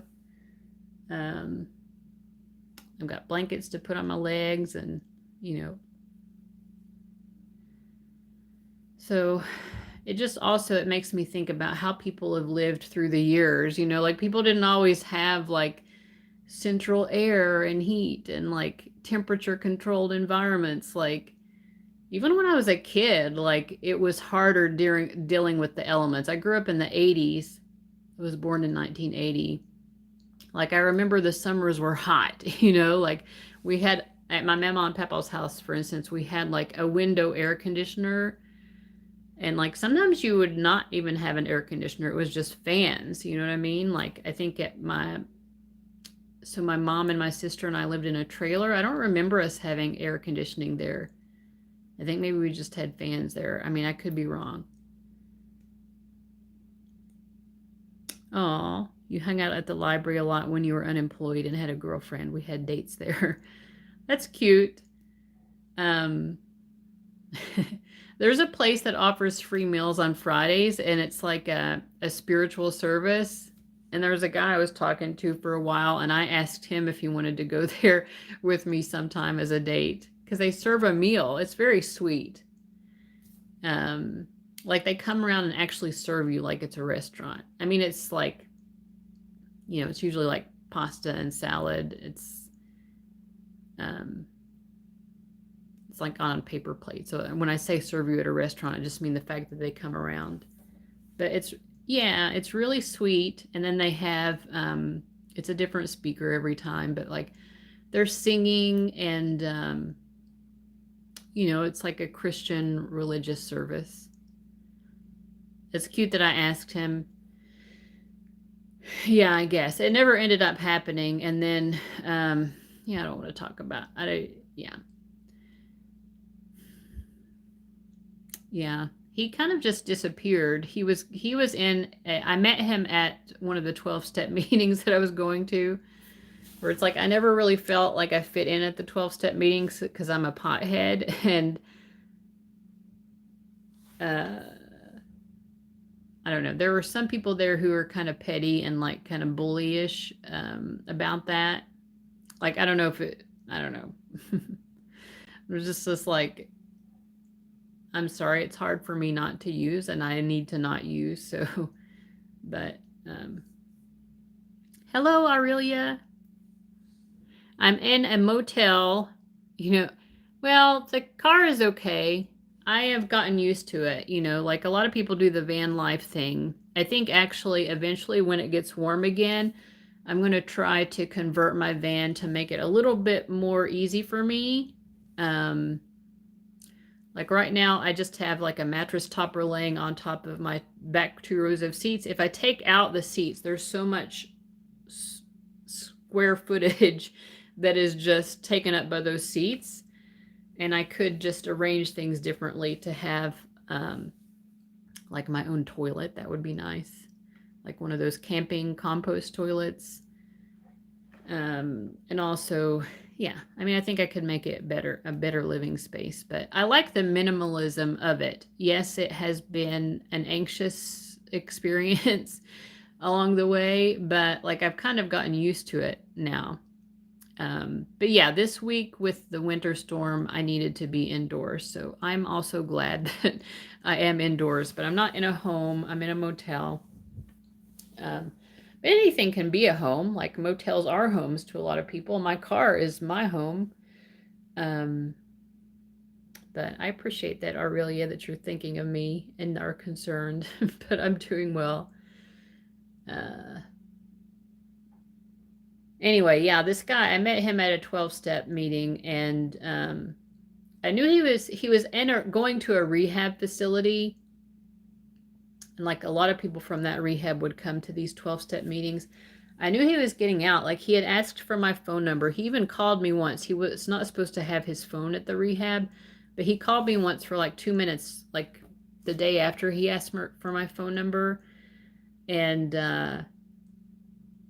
I don't know if he was borrowing someone else's phone or if he got access to his phone just for a minute, but he couldn't talk for very long.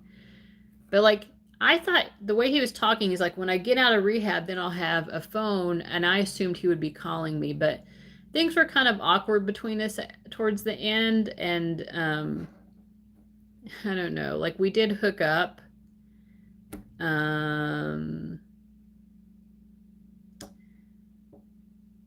And I don't know, it was just, I don't know what happened really. But like when he got out of rehab, I never saw or heard from him again. Like, I think he probably left town because he wasn't from here. He's from a different part of Kentucky. So I don't know if he went back to where he's from or what.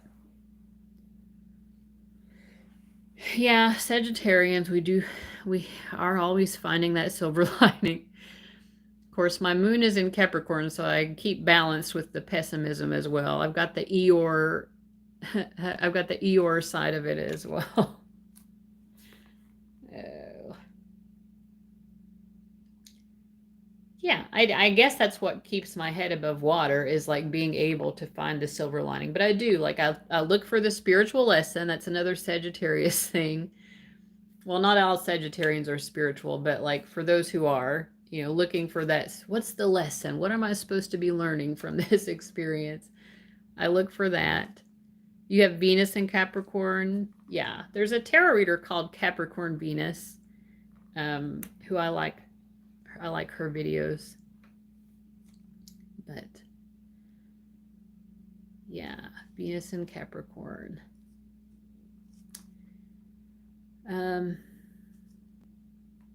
Yeah, I like the sign of Capricorn. My mama, who is one of my most favorite people, was a Sun in Capricorn person.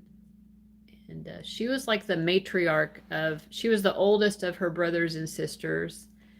And we had a big family reunion. Well, they still have it. I haven't been for a few years, but family reunion every year. It was like her brothers and sisters, and then all of their children and their children, blah, blah, blah, blah, blah.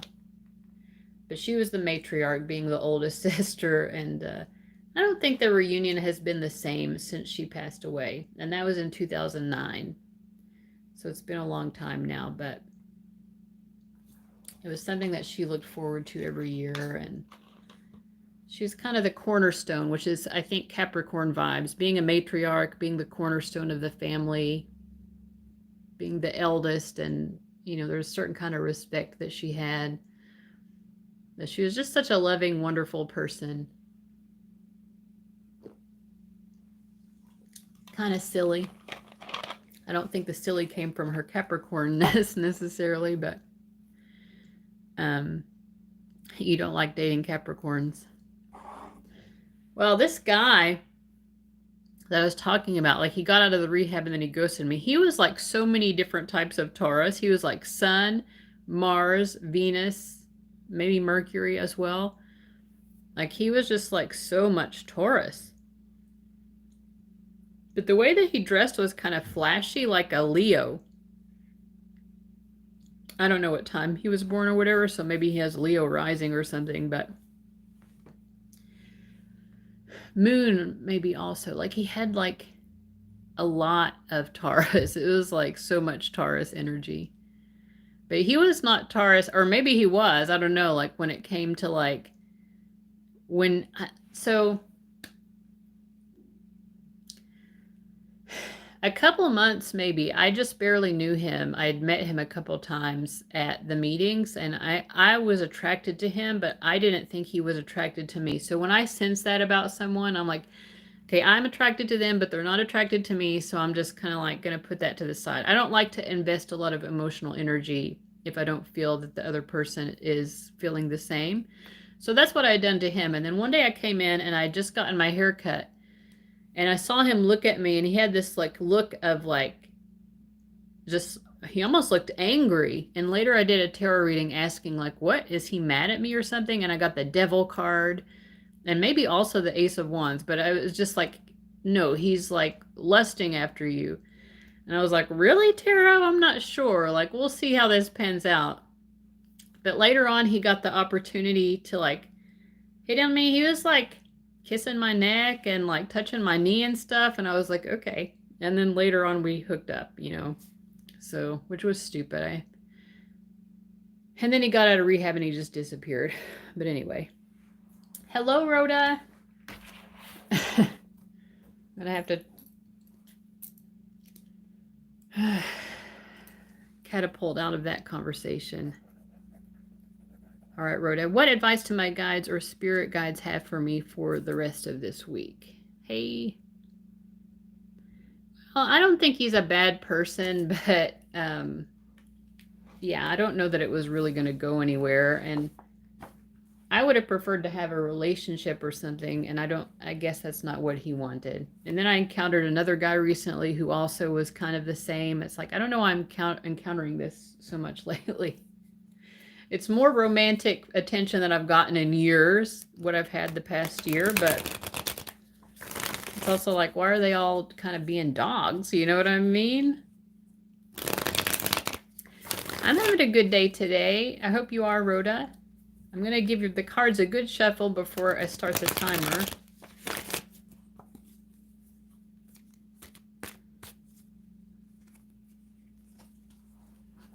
And for the rest of this week, okay?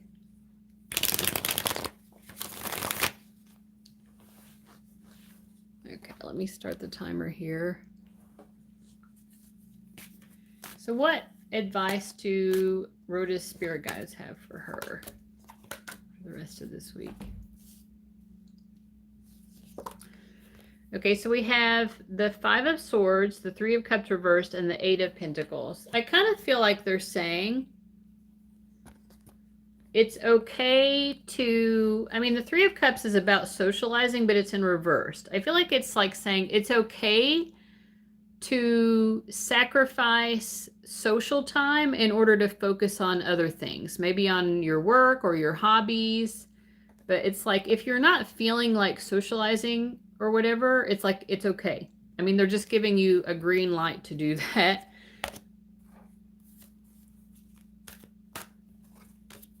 Like, maybe this week you won't feel so much, but then this is interesting. But then they're also saying, like, maybe your mood will shift and then you won't feel like doing work, or you won't feel like being productive with Three of Pentacles reversed, and then you'll want to be social, Four of Swords, which in this deck I see as a social card just because of the way it's depicted. So, okay, this is what they're saying. Your moods are going to dictate what you want to do with your time. Sometimes you're not going to feel like being productive and you would rather just socialize. So you should do that. Give yourself the green light to do that, to follow what your emotional compass is telling you that you want to do and what is most fulfilling to you. At other times, maybe your emotional compass will be saying, you know what, I actually don't want to socialize right now. I want to do something that's more productive or constructive, or work on a hobby, or, you know, something around the house or whatever. They're just saying, allow your emotional compass to decide, and it's okay to do that. You don't have to work against your own emotional compass. I hope it's making sense the way that I'm saying it, Rhoda.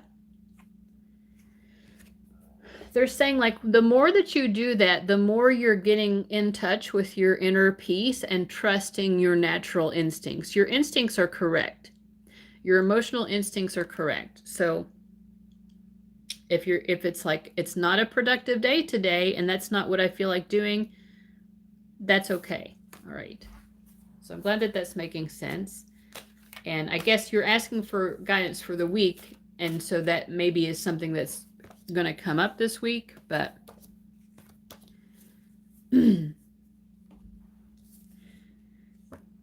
yeah, again, I just feel like they're saying like maybe, so they're saying Queen of Swords reverse. So they're like, you know, if we let our logic take over, our logic might try to talk us out of the emotional compass. You have a very strong emotional compass though. We don't all have that. You know, like some people's emotions can make them make lots of bad choices. You are blessed with a very strong guidance. It's like your natural, you have a great emotional compass. It is guiding you towards peace. It is guiding you. We have two wish fulfillment cards here, the Nine of Cups and the Star card. So like, you don't have to rely on strategery with this Queen of Swords reverse. You don't have to rely on the logic to plan out your day, to plan out your week. It's more like really just my emotional compass is telling me today is the day to like call out my friends and like get together. Or today's the day to say, you know what, I'm going to stay at home and work on a puzzle or do some gardening. You know what I mean? And like you following those instincts is what brings you the greatest amount of happiness. So that's great. Wow, I feel sometimes like that's true for me, but like I don't think it's true enough for me that I can really trust my emotional compass. It can guide me into some unhealthy behaviors sometimes. All right, so was there anything more to say about that? Yeah.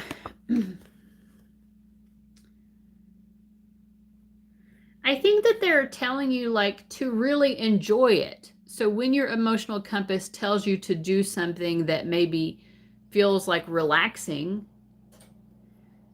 then really relax. Like make the most of that moment of relaxation rather than like worrying like, am I doing the wrong thing? So there is still a little bit of an inkling in your head of your logical mind not allowing you to fully experience the very experience that your emotional compass told you to do.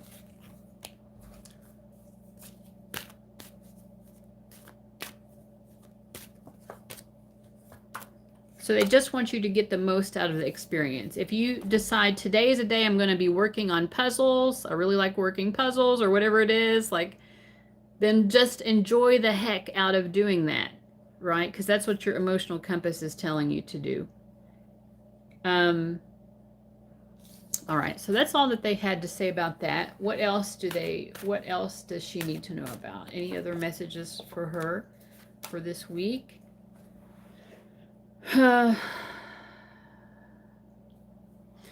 They're also saying that it's okay for you to just be quiet and not to speak as well. So like when you are around people and you don't really have anything pressing to say, that's okay. They're giving you lots of green lights. So these must be things that like, it's like maybe there's a part of your mind that's telling you, it's like there's a devil on one shoulder and an angel on the other. They're trying to like reinforce like, it's okay. I don't know why they feel that they need to tell you that. It's hard for you to do that sometimes, yeah, but they're giving you the green light. It's okay to just not speak. You don't have to like hold the conversation. You don't have to, like, it's okay to sit in silence. It's just okay.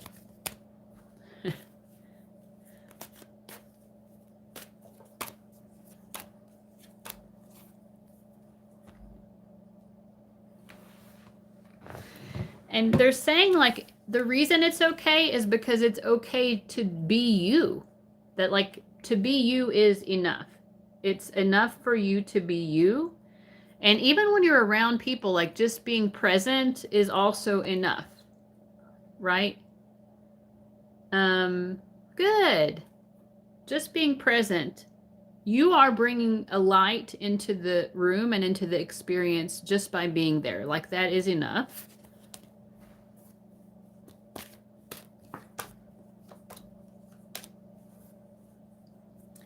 And to be honest, they're saying that people will learn from you when they see you carrying out all of the behavior that we have described. like feeling okay with not speaking, like accepting, like, you know what, I'm just gonna sit in silence because it feels right. It feels the most true to myself. Like, people will notice that you're doing this, but what they're also going to notice is that inner peace that you are cultivating. And I think this is referring to all of the behaviors we've talked about, like following the emotional compass, what we talked about before, following the emotional compass in terms of not having to speak. If you don't have anything to say, it's okay. Like, all of those things, like, people will notice that, and they are going to learn from you more about having inner peace. So it's almost like you're a teacher or even a spirit guide to other people, simply through following these, being true to yourself in these moments. I've never heard that before. I do stay in my head sometimes, and I've been hearing a lot lately to stay in the moment. It's hard for me to do that sometimes. I do have social anxiety and find myself uncomfortable at times, like I don't know what to say. Yeah, and I think you're going to become more relaxed by saying, yeah, if I don't know what to say, then I don't have to say. Like, just take that pressure off yourself. That pressure doesn't belong on your shoulders to begin with. So you can just let that pressure go. You're going to get more in touch with inner peace through the behaviors that we've said, that we've talked about. I don't think I have to repeat them because I'm sure you remember, but they are also saying, like, there are moments when you do want to speak because it's like you genuinely have something pressing to say, and like, you know, like, and when that happens, like, say it, you know, like, because it's insightful. Get it off your chest and don't worry about speaking either, you know, like, feel free to speak when you have something to say. Feel free not to speak when you don't.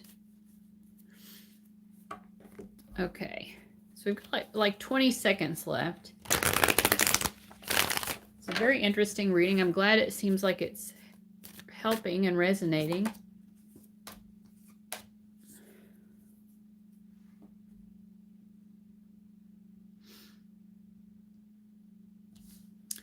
But yeah, I mean, I think that, like, just the final thing that they would say here is that you create more peace both for yourself and for others when you realize that it is not your responsibility to keep other people from feeling any sort of awkwardness or uncomfortableness. It's not your job to manage that for everybody. Like, it's enough on your plate to just manage it for yourself, right? And the best way to manage it for yourself is to do what they already said. Okay, if you please could tell me a card what my mother wants me to know.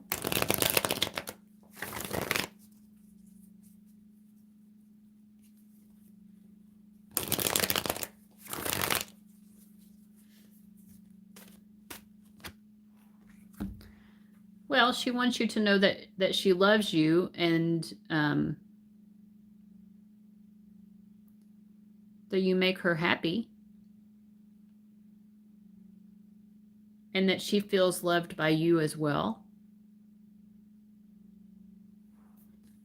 So this is a beautiful card, you know, to have a one card pull. This is a beautiful card to come through. She still feels the joy. She is joyful, and she feels a joyful and loving connection to you.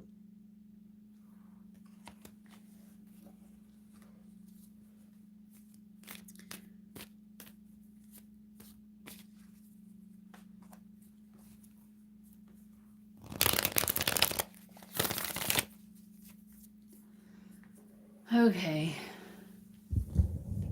Ooh. Now it's really bobbing. It's like on a fishing line now if I pull the power cord. This is too much. The camera is doing too much. Actually, I'm going to unplug it now because it's at 100% anyway. It's like we're on a roller coaster ride. Does it bother anyone else when the camera is bobbing around like that? Because it bothers me. Maybe I'm the only one. If I'm the only one who's bothered by it, then... Oh.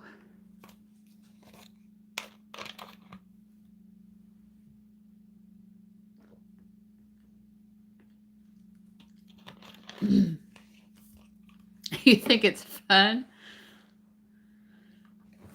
Well, that makes me feel better. Maybe I need to take Rhoda's advice. Like, I don't have to manage everyone's experience of the camera bobbing up and down. I do often get messages, or it's just insightful sometimes. Maybe that's really what it is. It's like, it's just insightful sometimes to hear what spirit guides are telling other people in their readings. But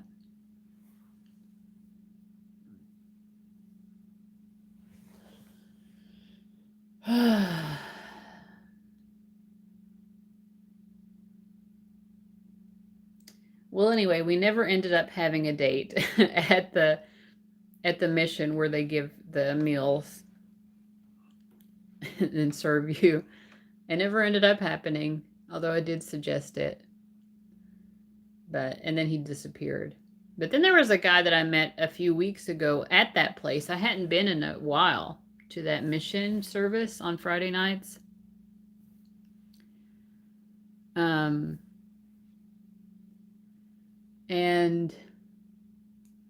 I met a guy there who was like hitting on me and stuff. And we exchanged, I mean, like, he gave me his contact information. I gave him mine. And then he never contacted me. And then eventually, after a while, I reached out to him and he responded. And then we ended up seeing each other again a couple weeks later. Like, I skipped the next week. But anyway, so I saw him again, but it's like, it kind of felt like we were on a date. Sort of. But it wasn't a planned date. But anyway, that kind of like dissipated too. So whatever. But based on some things he said, like, I definitely got the impression that he was kind of like the other guy, like just wanting the physical things. And I'm like, okay, I already did that a couple months ago with somebody else, and like, I didn't feel good about it. So it's like, I don't need to do that again.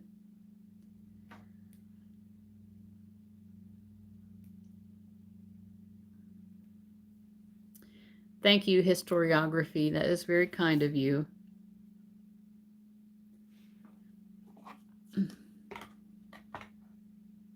I'm sorry that you have to date men. So have you always dated women, Rach? I don't know if I knew that about you until today's conversation.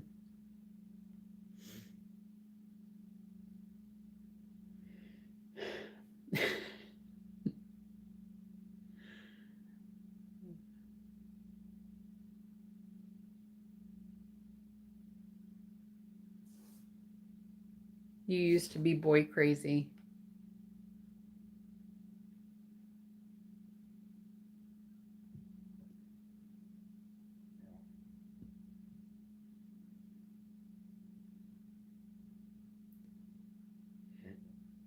I keep burping. I'm sorry, guys. Like, I don't know. I should not drink soda when I'm live streaming because this just ends up happening. It's like the combination of talking and having drunk the carbonated beverage. Yes, that was the card that answered your question.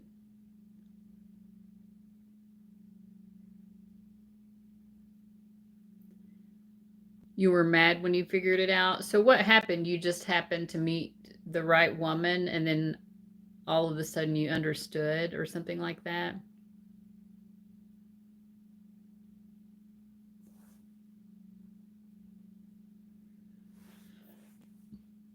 I mean, I am open to whatever, you know, like,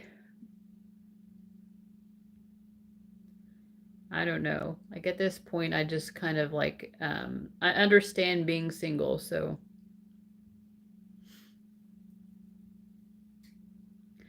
I wouldn't mind being like, I would like to have, I don't really need a lot of even companionship. I'm like, I like the idea of companionship, but at the same time, like, I don't even need that because I'm really so introverted. Like, I need so much time alone, like so much solitude. Like, it's way, way, way above average what I need in terms of solitude. But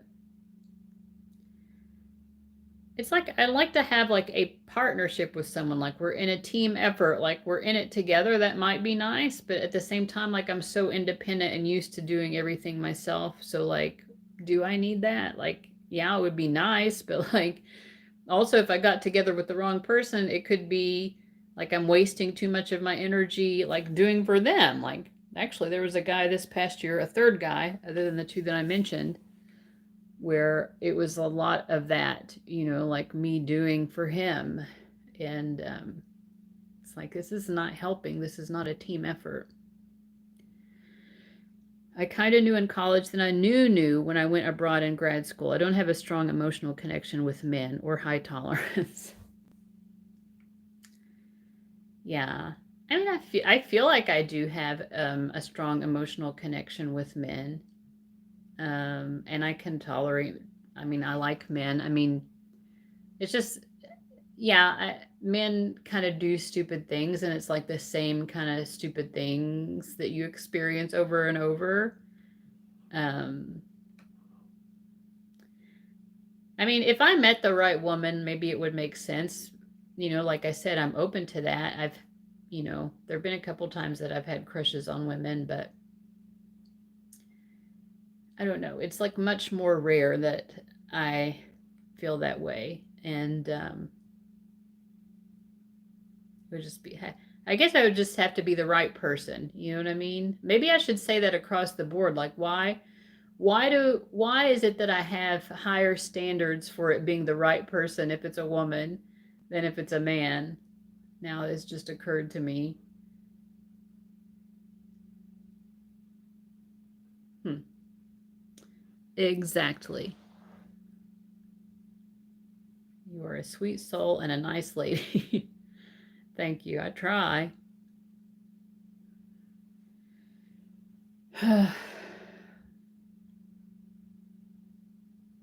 Sometimes I'm a bitter soul and a not very nice lady. Sometimes I'm a bitter soul and a cranky lady. Hmm.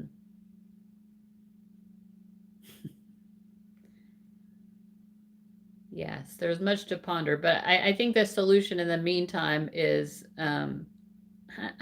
being single has like a lot going for it. Like I'm so okay with it. I was thinking about this the other day too. You know how it's like they always say like when you finally accept being single, that's when the right person comes along. And it's like I feel like I'm in that like I'm very much in that energy now, but like isn't that sort of like a backhanded award? Like you finally are like happy to be single, and then now, oh, so now it's you have to be in a relationship. It's like now that I don't want it anymore. I don't soul bond so easily, so when I do, I get myself into trouble.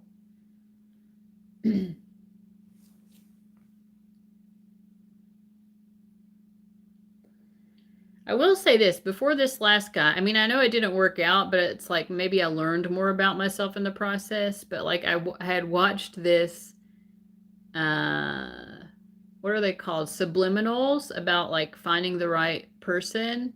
And then I met that guy, the most recent one. It's just in the past couple of weeks. But then he disappeared. Like he's ghosted me. And I've been to that mission thing service on Friday nights. I didn't go this past Friday night, but the couple Fridays before that.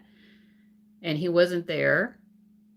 So the last two Fridays that I went, he wasn't there. The time before that, he was, and like we were getting along really well. And but then he just disappeared afterwards. So I don't know what's going on. Like I think he's also homeless, and I think he was trying to get out of the cold. and like trying to go to, he was actually trying to get into the rehab facility, even though I don't think he's actively using anything. It was just like, I think he just wanted to get out of the cold, which is totally understandable. I mean, who knows? Maybe, I barely know the guy, but like, it was weird because when I met and he started flirting with me, which is not usual, people don't usually do that with me. Although it's happened a couple times this year. I don't know.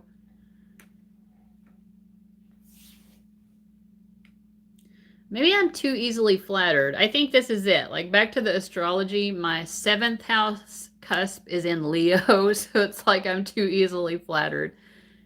I've heard that said about Leo energy before. It's like you could give a Leo person a false compliment and like it'll make them happy even if like the compliment isn't genuine. Like they're just like so easily flattered. Anyway. Yes, I can still take donations. I don't know if I have the donation link in my description box. So I'm sorry. But it's through PayPal. I'm sorry. It might be on my About Me page. You can also make it through the Snapchat, or not Snapchat, the SuperChat. I'm not on Snapchat. I've actually never been on Snapchat. I don't even know much about it.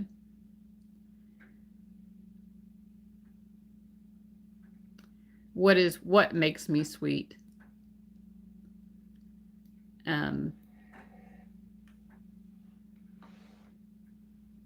Okay, how does my ex KT feel about me now? We were on friendly terms. I will always love her, but no intention to get back together. Okay. And a nice person. People who take compliments in that way. Oh, because I'm easily flattered. I mean, it's like if a guy approaches me, I mean, my ex-husband even, like he asked for my phone number. I'm like, I'm not used to this happening. Like is that really how easy it is for me? Like when someone does actually pursue me, that's like all it takes. Like, I don't know, I don't think that speaks well of me actually. But anyway, the important thing is I'm okay with being single. It's not just that I'm okay, I feel like I'm thriving.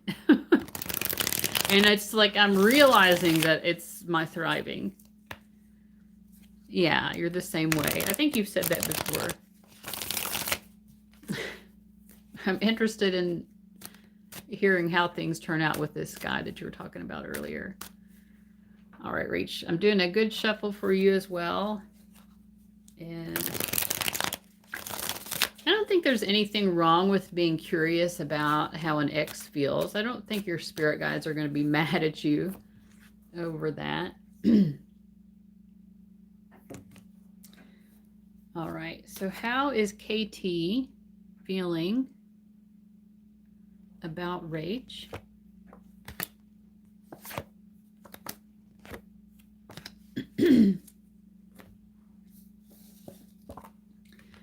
Well,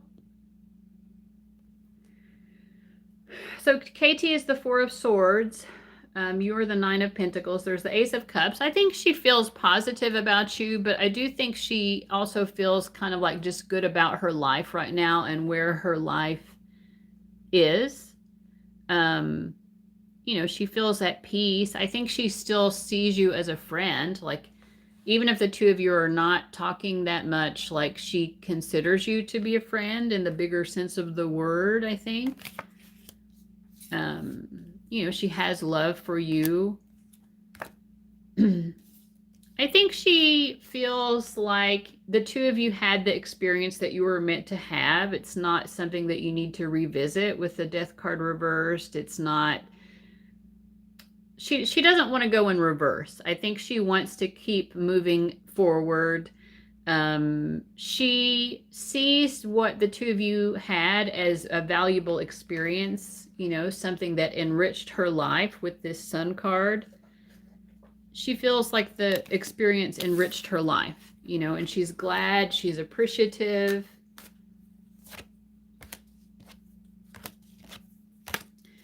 I feel like she wants the best for you.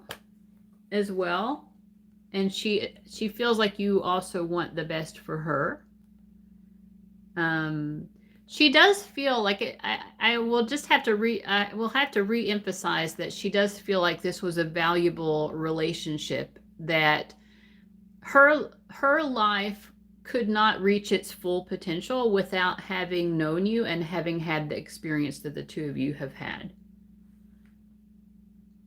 And I think she assumes that the same is for you. Like you are both sort of necessary to help each other reach your full potential, you know. So she, you know, sometimes people can feel like, oh, well, that relationship didn't work out, so it was a waste of time. That's not how she views it. She views it as a very valuable experience that she's very glad that she had, but she also doesn't need to go back and revisit it or like try to re-experience it, sort of.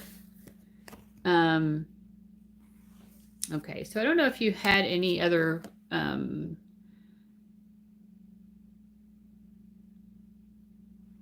yeah, so it sounds like you're both on the same page. Like you both love each other, you both think of each other as friends, but don't feel any need to go back and get back together. So I think that's it. And let's see if your spirit guides want to say anything else about. No, we've got a no here, all cards reversed. So I feel like they feel like that covered the grounds. I mean, we still have 7 minutes remaining. So if you have other questions about her or about other things, but yeah, I mean, that's a great reading. Like I feel like that's probably the best you can ask for from an ex, really, is like to have that kind of positive energy. AM hasn't messaged me, as you said in previous readings. How does she feel about me right now? Okay, and who is AM to you? Is this also an ex, or who is this? And then Nora, I've got your name down for the next reading.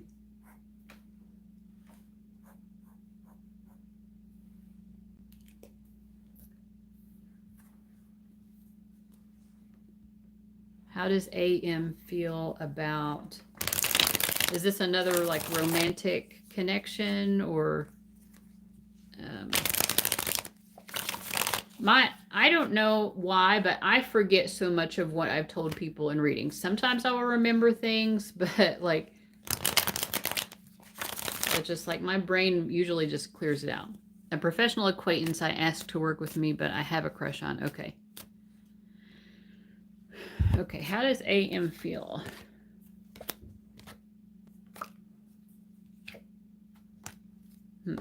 Okay.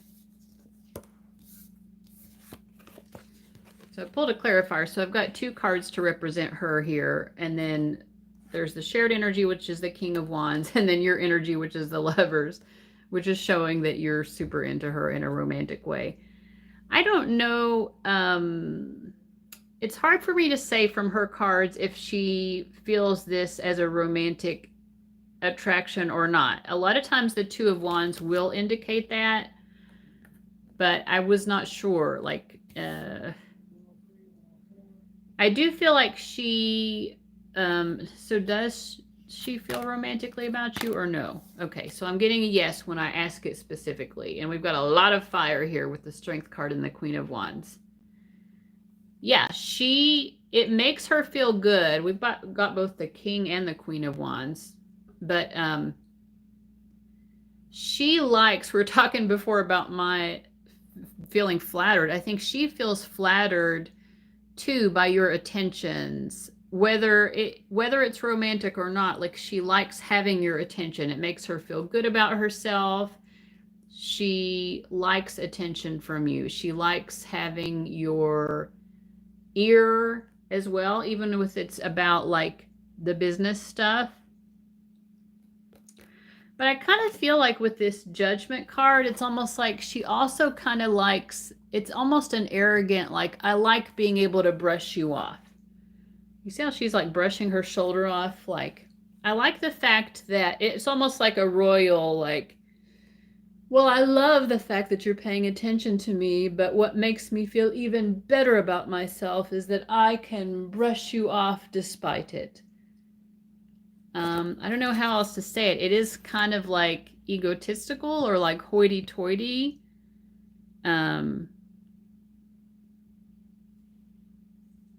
She is like that. So you understand what I'm saying. Like sometimes when I'm describing things, I don't know if I'm using the right words, but like, yeah, I have a friend like this who was like this as well, a Leo sun. But yeah, it's like almost like I crave the attention from you, but what makes me feel even more empowered, the attention from you makes her feel good, but it makes her feel even better if she can get that attention and also act as though she doesn't need it. It's like a power move in a way. A little emotionally immature, yeah. Okay, well, it's a lot of Jupiter ruled energy. She's got a big head.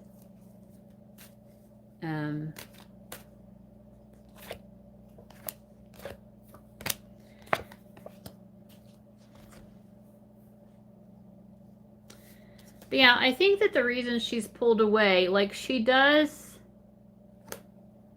I mean, like I said, she is attracted because I got a very strong yes when I asked that. But like,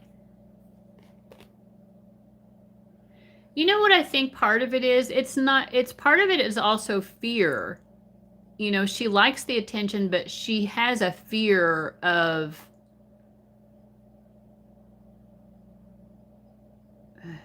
being the one who's more attracted, because if she can brush you off, then that affirms to her that she is not as interested. Like she's trying to, in a way, it's like trying to play it cool as well. She's trying to play it cool and like act like she doesn't need you. And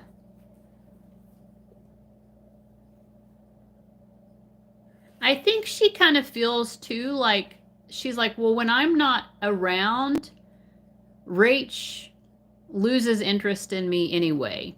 And she's like, I don't lose interest when Rach is not around, but Rach loses interest when I'm not around. So to her, she doesn't like that because she feels like it's out of balance. Like I have to be around and interacting with her to keep stoking the fires of Rach's attraction to me. But so that makes me feel less noble or less royal, you know, like, I hope this is making sense. Well, that's how she's seeing it, though. She feels it that way.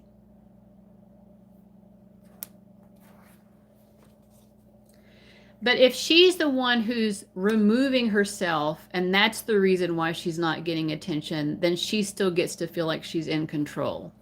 So she wants to continue to feel like she's the one in control. Yeah. So the timer is about to go off. Like, but she hasn't gotten to know me. Yeah, and I guess maybe her pride. This is pridefulness. I guess that pridefulness motivates a lot of her behavior.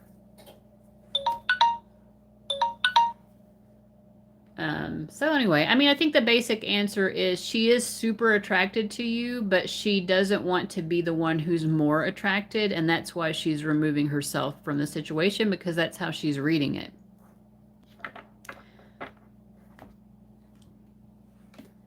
Yeah.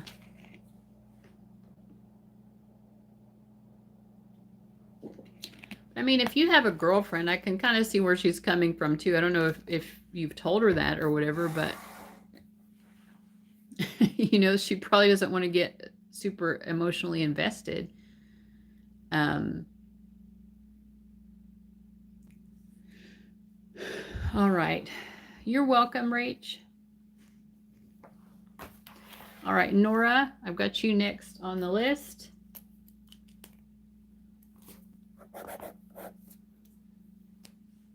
Oh, I thought you said something about having a girlfriend. Maybe you're talking about a previous girlfriend. Either way, she's being prideful because she doesn't like being the one that's more attracted. Yeah.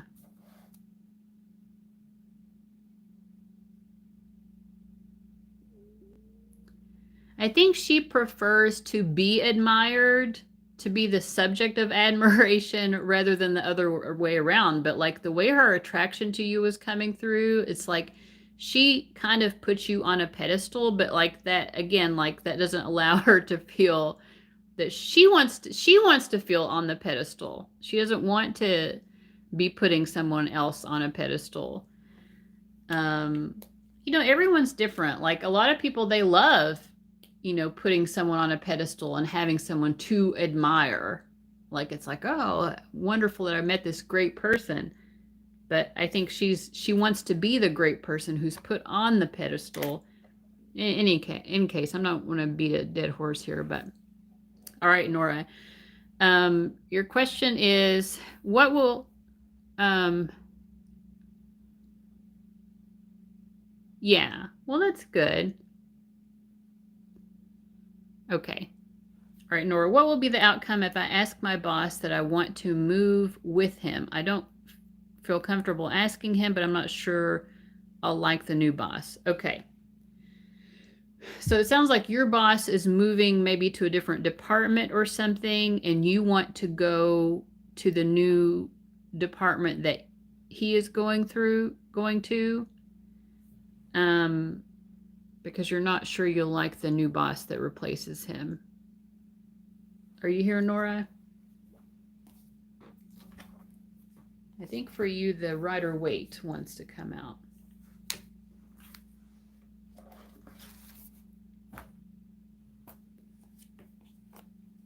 All right. Okay, so I understood it correctly. Let me give a good shuffle again, like we always do.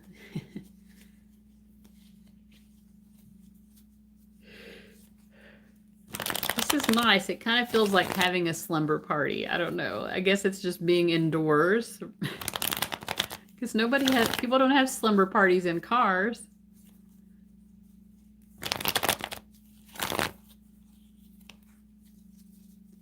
He's moving in 2 weeks. Okay. All right. And so you're wanting to know how he would respond if you said that? Is that what you asked? What will be the outcome if you ask him? Okay.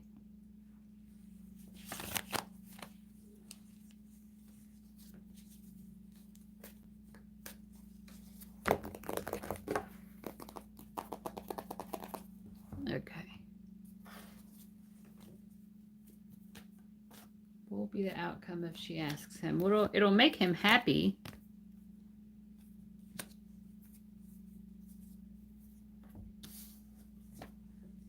So his energy here is the Sun card. We have the Two of Swords as a shared energy. 4 of Pentacles is your energy, and 7 of Swords. I'm not really sure what to say about your cards yet, but I mean, for him, it'll make him happy that you've asked it. Flattery keeps coming up here. He'll feel flattered.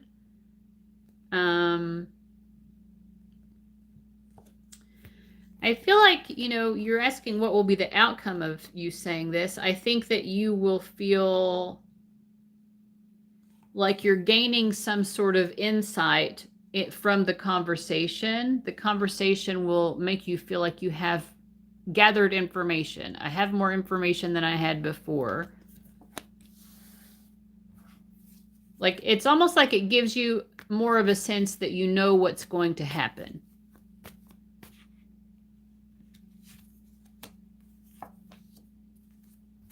And I think that your sense in this conversation is that you'll know that you're not moving with him, because we have the Fool card reversed. So there's not a transition, but that he appreciates the fact that you wanted to, and his response is very kind. So I think in a way it puts you at peace just to know what's going to happen. You know, sometimes that can be sort of discombobulating, just not really knowing what's going to happen. And this conversation will affirm to you, like, okay, I'm probably not going to be moving with him, but it seems like he appreciated me asking. Is he going to directly say that? Yeah. So I think he will directly say, with the Wheel of Fortune reversed, like that opportunity just isn't really available. Good night, Rach. I hope you have a good night.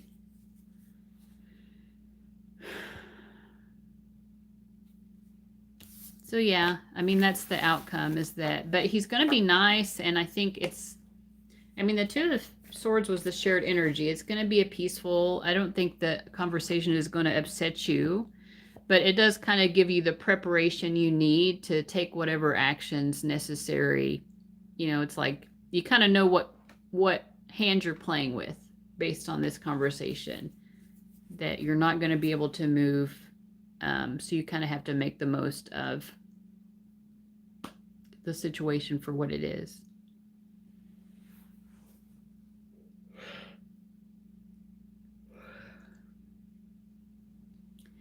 How things will be with the new boss. His name is Khalid. Okay. How are things going to be with Khalid as the boss?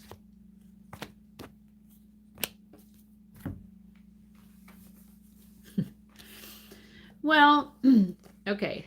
So his energy is the Four of Swords. Like, I think he's going to be pretty easygoing, pretty easy to get along with. I think with the Nine of Swords in between, like both of you might feel a little bit anxious about the situation, but he's going to be pretty laid back, easygoing. I think with you, with this Six of Cups reversed, like, you know, you will still kind of wish that you had your old boss because you were already more familiar with your old boss. But I do kind of get the sense that you will warm up to Khalid.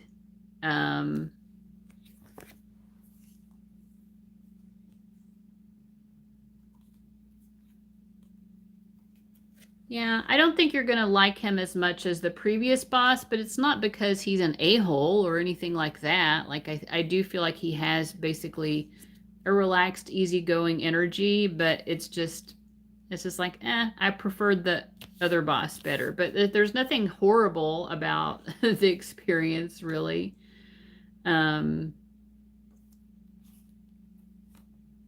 Yeah. I mean, it's not, I don't see you having any like major complaints about him. It's just you prefer the old boss. But Khalid is okay. That's kind of like, he's okay. So, I mean, I do feel like he's going to be a productive person. I get the Eight of Pentacles. Like, I do think he's going to be doing a good job. He stresses out, though. I think he tries not to show it, but he gets stressed out, too, about, like, his work performance and, like, wanting to make sure that he's doing a good enough job. But, yeah, of course, you can go ahead and ask another question. We've got 4 minutes and 54 seconds, so we've got plenty of time.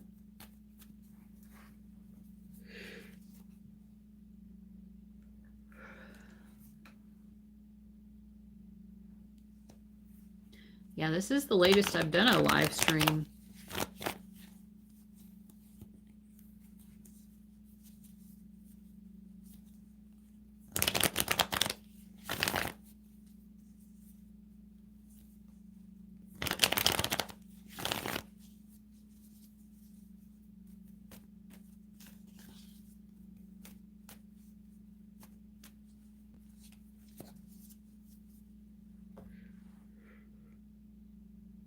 Should I look for a transfer or just hold on for now and stay?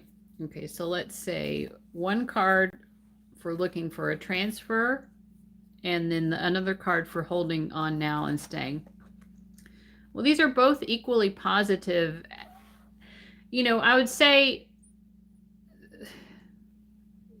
you win either way. Like but I will say that the star card is usually a card of wish fulfillment.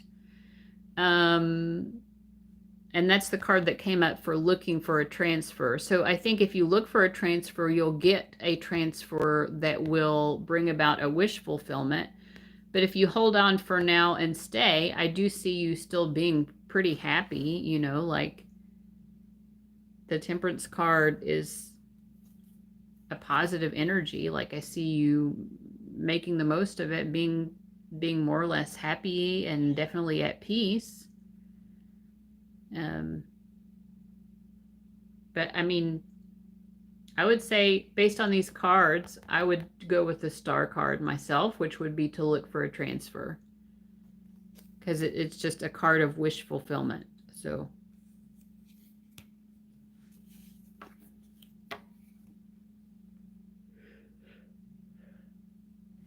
But the other card, the Temperance, it's just like, it does give the vibe of still feeling blessed. You know, like I feel blessed. I feel good about my circumstances. A timing for like how long it would take to get a transfer if you looked for one. Is that what you're asking about? Oh, when is the best time to do it?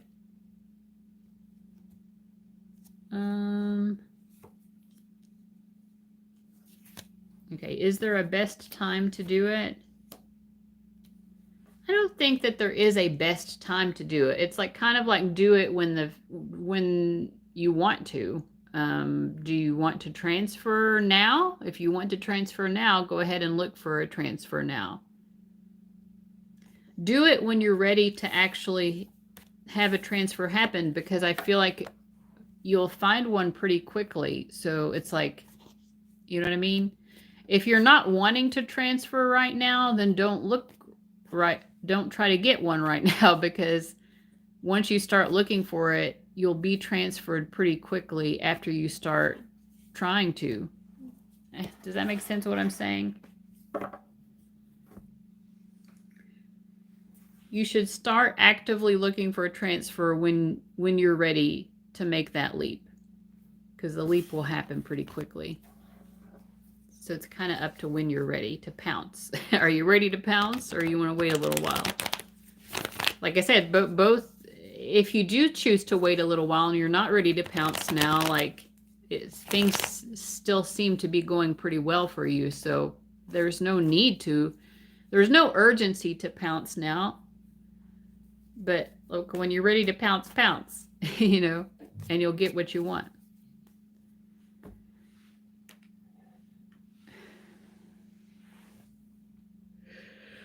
I'm getting sleepy. I think I'm gonna have to. I've got 38 seconds left. 36. But I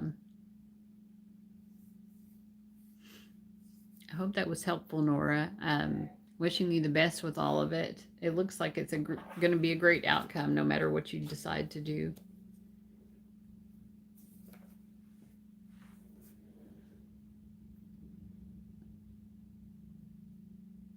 Sounds like somebody is outside shoveling snow again. There have been a lot of snow shoveling sounds lately, and snow scraping, people clearing off their cars. I finally got most of the snow off my car today, except for the hood, or except for the top of the car, but like on the windows and everything, I've got it. I'll still have to turn it on. The doors are like iced shut. I opened the rear driver's side door and was able to open that, but the driver's door I can't get open yet. So I'm hoping the sun that comes out on Thursday will help with that. Otherwise, I don't know. Maybe I can put some hot water on the door. I need to get my door open so I can get inside, turn the car on, and then defrost it. But anyway, this is TMI. I'm sure some of the rest of you are struggling with this winter weather too, probably. All right, guys, I'm getting tired. I'm getting sleepy. So, but